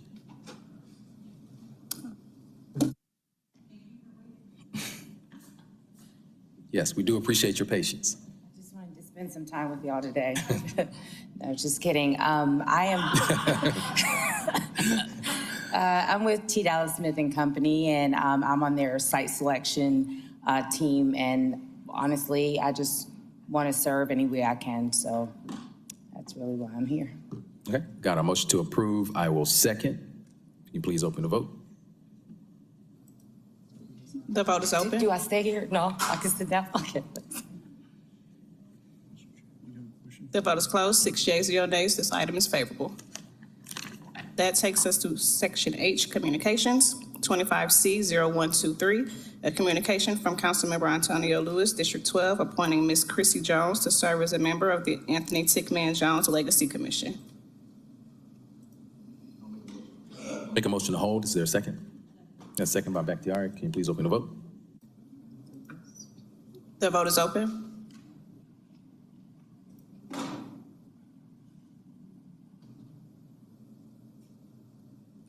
The vote is closed. 6 yeas, 0 nays. This item is held. That takes us to our consent agenda. Item number 3, 25O-1651, an ordinance by Community Development Human Services Committee to amend ordinance 25O-1389, adopted by Atlanta City Council on August 4th, 2025, and approved per city charter section 2-403 on August 13th, 2025, to correct the funding information and for other purposes. Item number 4, 25O-1652, an ordinance by Community Development Human Services Committee to correct ordinance 24O-1263, adopted by the Atlanta City Council on June 3rd, 2024, and approved by City Charter Section 2-403 on June 12th, 2024, authorizing the City of Atlanta to enter into a memorandum of understanding with LEED by correcting the legislation to include additional language for clarity of the baseball fields reference in the MOU on behalf of the Department of Parks and Recreation and for other purposes. Item number 5, 25O-1653, an ordinance by Community Development Human Services Committee to correct 25O-1339, adopted by the Atlanta City Council on June 16, 2025, and approved as per the City Charter, Section 2-403 on June 25, 2025, without signature by operation of law, waiving section co-listed to correct the zoning designation to R5 and for other purposes. That takes us to our regular agenda.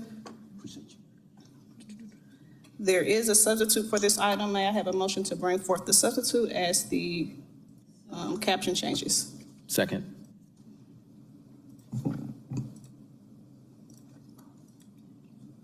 The vote is open.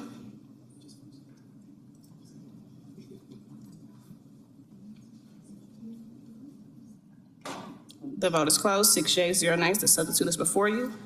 25O-1593, an ordinance by Community Development Human Services Committee authorizing the mayor or his designee to accept the Historic Preservation Fund grant from the Georgia Department of Community Affairs in an amount not to exceed $22,200.00 for the preservation of history regarding African Americans who made foundational efforts to secure civil and human rights in Atlanta, to authorize the mayor or his designee in his sole discretion to enter into and execute the appropriate agreements and other documents with DCA, that the city attorney deems necessary or advisable in order to effectuate the city's receipt of the grant and to implement the grant project, to authorize the chief financial officer, subject to the mayor's execution of the appropriate agreements and other documents, to amend the fiscal year 2026 intergovernmental grant fund by adding to anticipations and appropriations an amount of $22,200.00 and for the purposes. Mr. Young. Good afternoon, council members. Mr. Chair, Doug Young, also Design, City of Atlanta. Just here to speak briefly about this grant opportunity. It's being managed by our African American Heritage Coordinator, Anthony Knight. It will really focus on pre-1965 civil rights, places, spaces, and people in the City of Atlanta. And it'll build on our work to try to diversify and expand what the City of Atlanta considers to be historic locations and historic preservation in the City of Atlanta. Any questions, comments? Got a motion to approve. I will second. If you can please open the vote. The vote is open.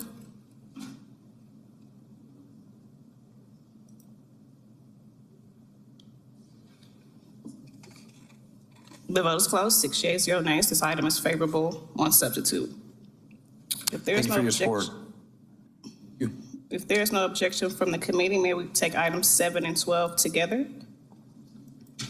Item number 7, 2050-1595, an ordinance by Community Development Human Services Committee authorizing the mayor or his designee or the chief procurement officer or her designee on behalf of the City of Atlanta to acquire from the Conservation Fund a parcel of land comprising of approximately 17.57 acres, more or less, of real property located at 0 James Jackson Parkway, Fulton County Tax ID number listed, for the expansion of the City of Atlanta Park, commonly and currently known as Riverwalk Park, for a total purchase price not to exceed $220,721.44, authorizing the mayor or his designee or the chief procurement officer or her designee on behalf of the city to execute all documents necessary to acquire the property, authorizing acquisition, due diligence, closing costs, signage, demolition, site stabilization, and other site development costs to be paid from the Park Impact Fee North account, amending the 2026 General Government Capital Outlay Fund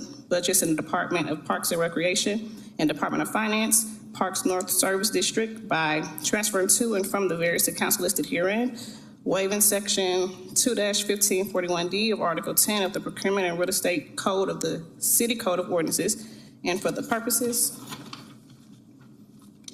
Item number 12, 2050-1624, an ordinance by Councilmember Jason Dozier authorizing the mayor or his designee or the chief procurement officer or her designee on behalf of the City of Atlanta to acquire from the Conservation Fund 9 parcels comprising approximately 2.48 acres, more or less, of real property located at 99 Ingram Drive, Southwest, Fulton County Tax ID listed, 0 Plaza Avenue Southwest, Fulton County Tax ID number listed, and parcels along Ingram Drive, Southwest, Fulton County Tax ID number listed, for the expansion of the City of Atlanta's Outdoor Activity Center in Southwest Atlanta for a total purchase price not to exceed $350,937.22, authorizing the mayor or his designee or the chief procurement officer or her designee on behalf of the city to execute all documents necessary to acquire the property, authorizing acquisition, due diligence, closing costs, signage, demolition, and site stabilization, and other site development costs to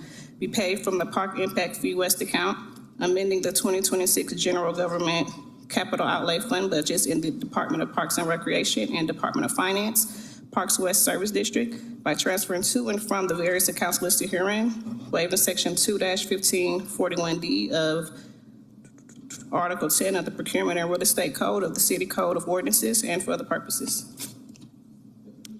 Mr. Chair, Mr. Voss. members of council, thanks for letting us take these two together. We are super excited about these two purchases. We've been working a long time for both of these.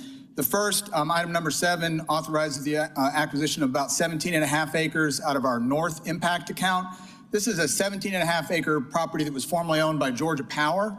It is adjacent to Paul Avenue, which is a strip of aggregate parcels we put together a number of years ago. This will create a 30-acre park that is literally on the Chattahoochee River. Our intentions are to work with the community, but it is apropos to build soft surface trails, access to the Chattahoochee here, and we're just super excited. It'll also be a part of the greater Chattahoochee Riverlands project that'll connect the national park and Chattahoochee Bend south of the city. The second item, item number 12, is another one we have worked for a very long time, worked very closely with Councilmember Dozier on this. I know he's excited about this as well. This is 9 parcels that actually pull together only 2.5 acres, but they're critical.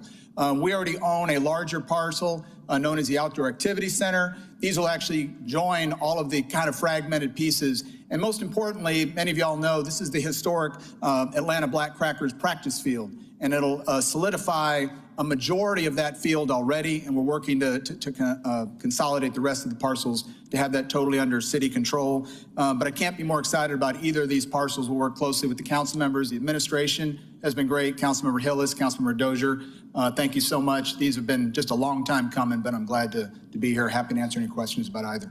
Yes, Councilmember Dozier is very excited, so I'll let him share some words.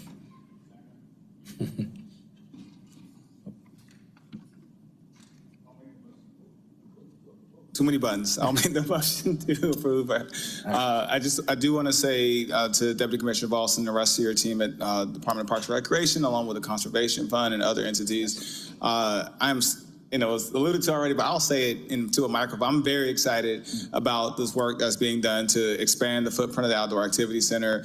I've been doing service projects over at the old Atlanta Black Crackers practice field for years, and for the city to finally get to a point where we're controlling the majority of those parcels is a huge deal, not only for the Bush Mountain community, but for our city's history, our city's legacy. And honestly, the story of the Atlanta Black Crackers is something that has gone on untold for far too long. So I'm excited that the city is going to be able to play a more intentional role in telling that story and to preserving a big part of our legacy. Bush Mountain's history is often forgotten. We talk about the Oakland City community a lot with a lot of the challenges that we have as a city and all the investments that we're making, but Bush Mountain is right there, and it has its own unique history, has its own story to tell, and I think this is going to play a major part of that. So thank you to you and for the rest of the team for indulging me and allowing me to put my name onto this legislation. I've been working with Wawa and Dr. Nataki and Outdoor Activity Center team for some time to make this happen. And even though I'm losing this part of my district at the end of the year, I'm excited that I get to be a part of this as we move to adopt this into law. So thank you so much. And I already made my motion. I'll third my motion, but I want to So say we thank have you for a motion to approve by Dozier, second by Westmoreland. Please open the vote. The vote is open.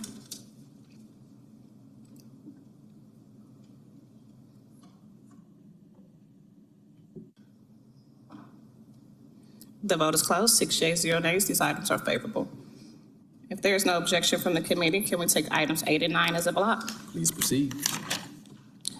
Number 8, 25-0-1596, an ordinance by Community Development and Human Services Committee authorizing the mayor or his designee on behalf of the City of Atlanta and the Department of Parks and Recreation to enter into the second renewal option for the contract number listed on-call PERS certified officers with Cloverhurst Aaron for 1 year commencing on November 1st, 2025 and ending on October 31st, 2026 in an amount not to exceed $1 million and 0 cents to continue providing security needs at various parks and recreation sites and for the purposes.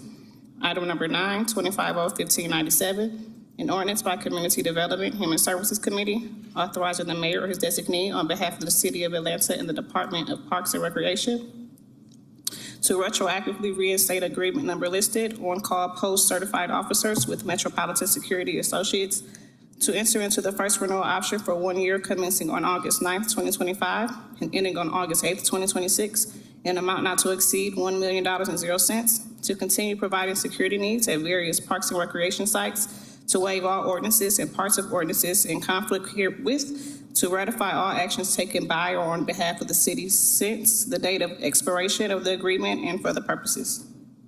Deputy Commissioner Voss. Thank you again, Mr. Chair. These two ordinances work together on the same contract. They're on different renewal cycles. The first one, 1596, is the second renewal of 1220215 with Cloverhurst. It'll run from November 1st through October 31st of next year. The second one, 1597, ratifies and reinstates Metropolitan Security Associates. It runs from August 9th through August 8th of 2026. Both of these contracts both serve to provide security services, park patrol services at our events, including football, basketball, which will be starting in December, baseball, and all of our swimming pools during the summer. I'm happy to answer any questions you might have. Thank you. Any questions, comments from Deputy Commissioner Voss? Got a motion to approve by Bakhtiari, second by Westmoreland. The vote is open. The vote is closed. 6 yeas, 0 nays. These items are favorable. Dozier. I'm pressing the wrong buttons, man. It's been a long day.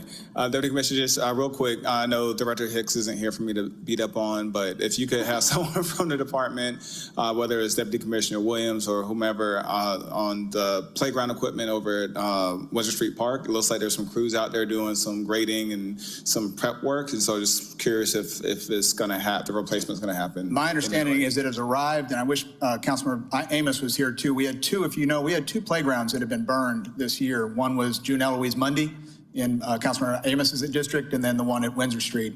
June Eloise Monday was completed last week. It just needs the surfacing installed. And my understanding, same contractor doing both. I believe the Windsor Street is here as well. Okay. I'll provide an update though. Thank you so much. Thank you.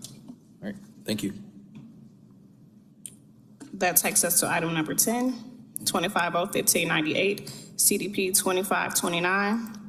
An ordinance by Community Development and Human Services Committee to amend the land use element of the 2025 Atlanta Comprehensive Development Plan so as to redesignate property located at 1669 Stanton Road from the MLSF Development Pattern Designation to the LDR Development Pattern Designation and for other purposes. So I'll make a motion to hold this item based on a pending CDP hearing. So got a second by Westmoreland.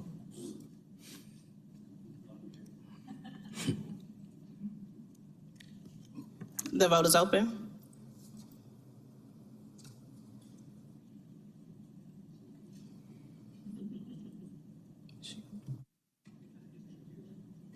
Will everyone please vote? The vote is closed. 6 yeas, 0 nays. This item is held.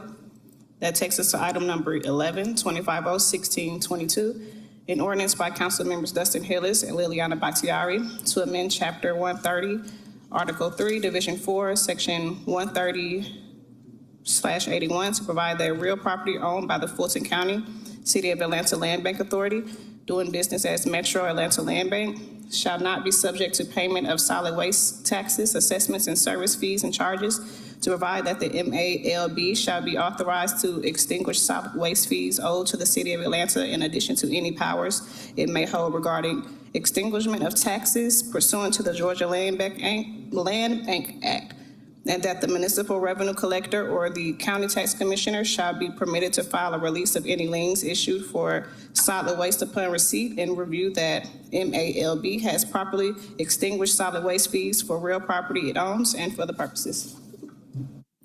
So got a motion to recommend or refer to the city utility since this is That's dual correct. referred. I'll second. The vote is open.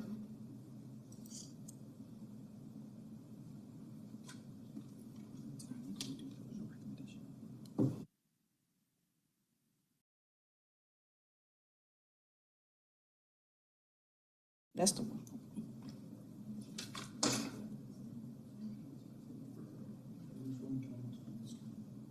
And just for clarity, I want to make sure that my motion is a motion to approve with no recommendation to cities. I'm sorry. I hope. Move forward to the next committee with no recommendation. The vote is closed. 6 yeas, 0 nays. This item is forwarded with no recommendation to City Utilities Committee.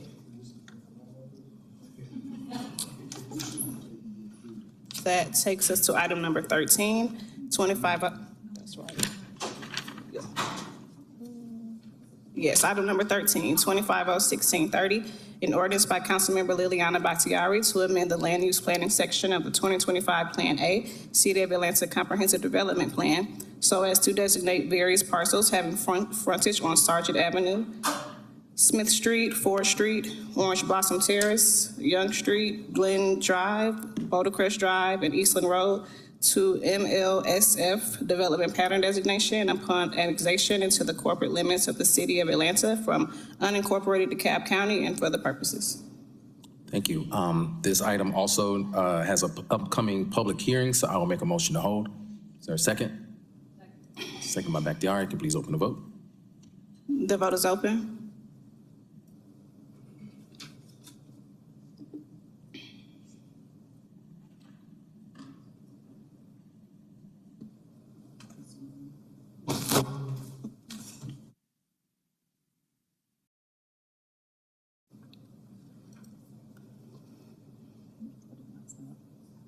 One moment.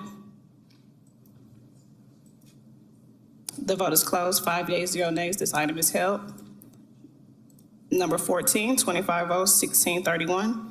An ordinance by council members Liliana Bakhtiari, Andrea L. Boone, Marcy Collier Overstreet, Byron D. Amos, Alex Wan, Jason H. Winston, Jason Dozier, Dustin Hillis, Ishay Collins, Carden Wickoff, and Matt Westmoreland, authorizing a donation in an amount not to exceed $500,000.00 to In-Town Collaborative Ministries pursuant to Section 6-306 of the City of Atlanta's Charter to support place-based street outreach and rehousing through the In-Town Cares Homeless Services Program, authorizing the mayor or his designee to enter into any necessary agreements to effectuate the donation, authorizing the chief financial officer or his designee to make the donation authorized hereby from the council listed herein and for other purposes. Thank you. I want to make a motion to approve, but I also wanted to say that this paper is tremendous, and I was an honor to work with Councilmember Boone and Councilmember Amos to ensure that we finally are going to have a targeted case manager program on the west side of the city. So again, motion to approve. Third. Second. Got a second by Westmoreland. Can you please open the vote? The vote is open.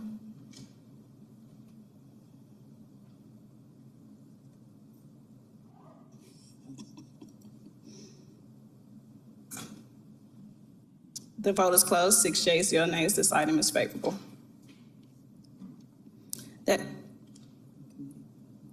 One moment. No.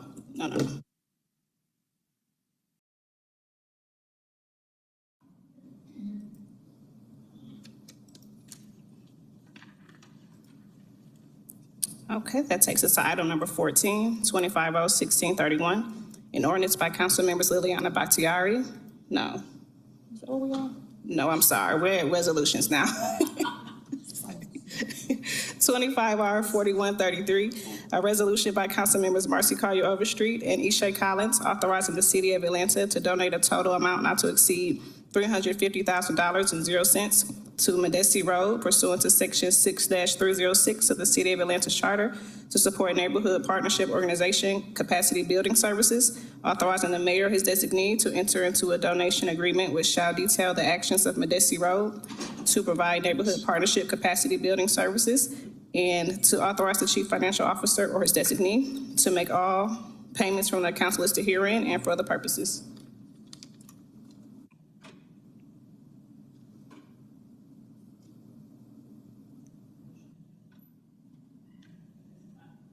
This is item 15, 25-R-4133. There has been a request to hold. So I'll make a motion to hold. Is there a second?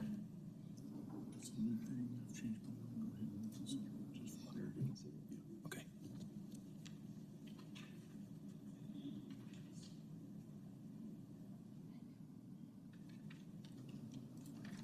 The vote is open.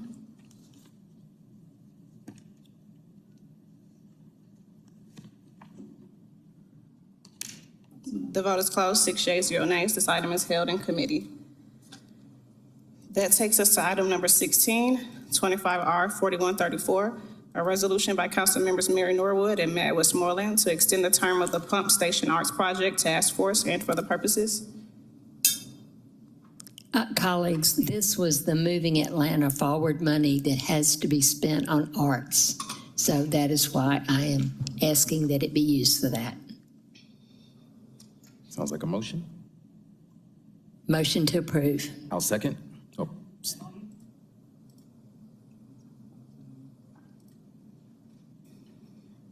And the vote is open.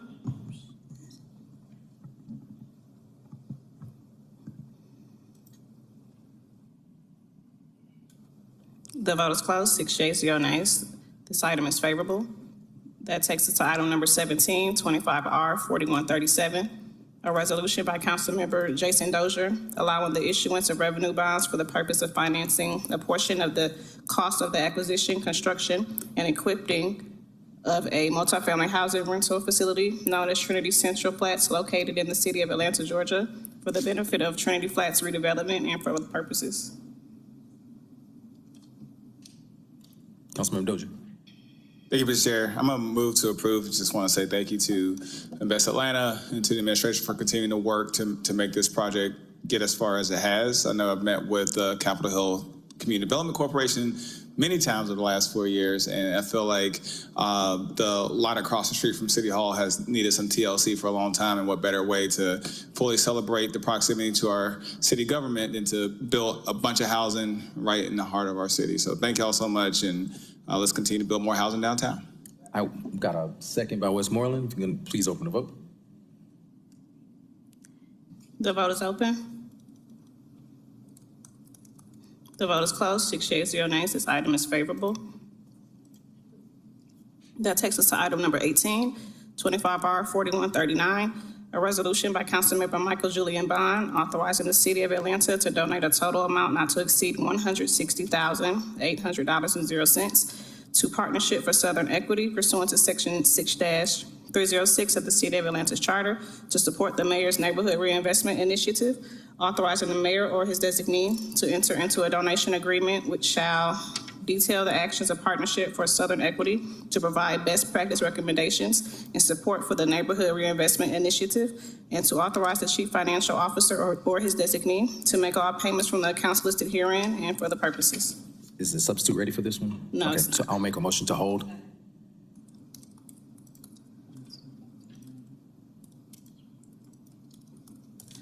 The vote is open.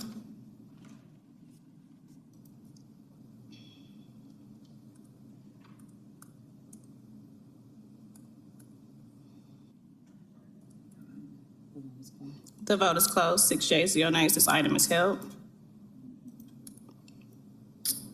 That takes us to item number 19, 25R 4141, a resolution by Councilmember Byron D. Amos authorizing a donation in an amount not to exceed $10,000.00 from the District 3 discretionary fund account to the Home Park Community Improvement Association pursuant to Section 6-306 of the City of Atlanta's Charter for the development of Holly Street Park and for other purposes. Move approval. I will second.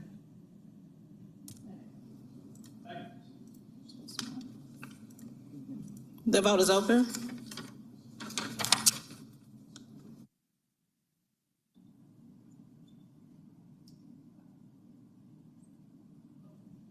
The vote is closed. 6 yeas, 0 nays. This item is favorable.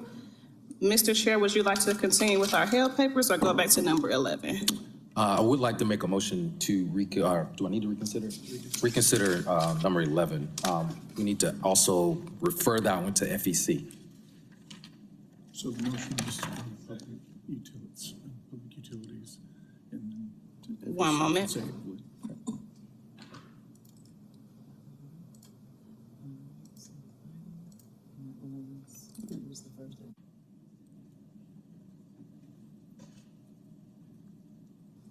The vote is open.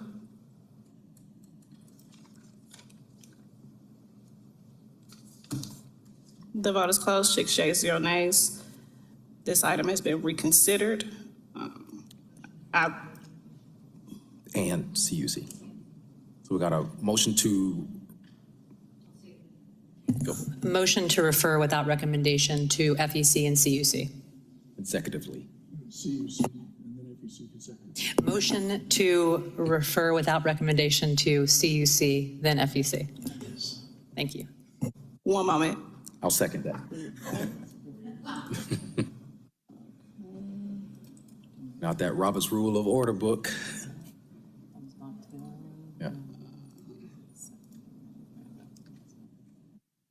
Roberts doesn't. The vote is open.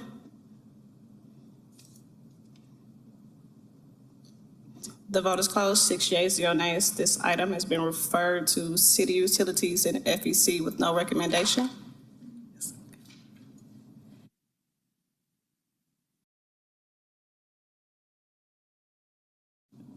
That takes us to our held papers. Section L, the first of which is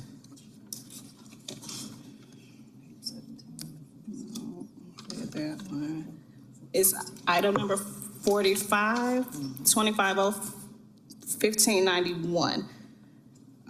An ordinance by council members Matt Westmoreland, Jason H. Winston, Alex Swan, Jason Dozier, Dustin Hillis, and Liliana Batsiari, as substituted by Community Development Human Services Committee to amend the charter of the City of Atlanta, Georgia, adopted under and by virtue of the authority of the Municipal Home Rule Act of 1965, Section 3635-1, as amended by amending Part 1, Subpart A, Article 6, Chapter 3, Section 6-315, to more explicitly define the purpose of and uses for the dedicated affordable housing fund, to provide for certain reporting requirements related thereto and for other purposes. Councilmember Westmoreland. Thank you, Mr. Chair. Colleagues, this is a charter amendment that will certainly change before hopeful final adoption on December 1st as it relates to the percentages included in this document. We've been having some conversations with the administration. They will continue in the weeks ahead, but to keep this on the necessary track of passage before the quadrennial purge, I will make a motion to approve, or I know it's also to refer to FEC, and more conversations to come in the weeks ahead. Second by Councilmember Norwood. The vote is open. The vote is closed. 6 yeas, 0 nays. This item is approved, and it will move to FEC on tomorrow. That takes us to number 46, 25R 4088. This item has a substitute that changed the caption. May we have a motion to bring forth the substitute? Motion. Got a motion by Norwood, second by Backyard. One moment.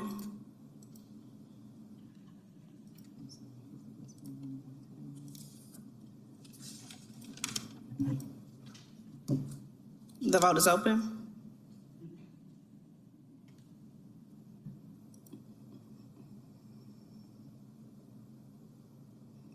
The vote is closed. 6 yeas, 0 nays. The substitute is before you. 25R 4088, a resolution by council members Mary Norwood and Michael Julian Bond, as substituted by Community Development and Human Services Committee, to ensure fiscal responsibility and to allow for the conduct of appropriate due diligence concerning the execution and implementation of the Atlanta Neighborhood Reinvestment Initiative, including the expansion of eight active tax allocation districts by establishing a Neighborhood Reinvestment Initiative Commission consisting of representatives of civic institutions, foundations, nonprofits, and government officials to provide advice and recommendations concerning the design and implementation of the Neighborhood Reinvestment Initiative, including the expansion of the 8 active TADs, and to review and make recommendations on improving redevelopment efforts in economically distressed, underutilized, or strategically significant areas that are essential to promoting the general welfare, enhancing the city's tax base, and ensuring equitable economic opportunity for all residents and for other purposes.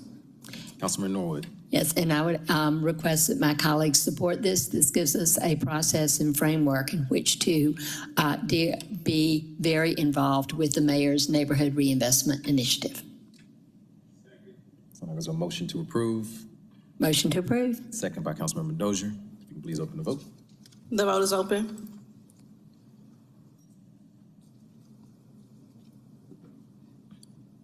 The vote is closed. 6 yeas, 0 nays. This item is favorable on substitute. And that concludes our legislative items. Thank you. Councilmember Dozier, parting words.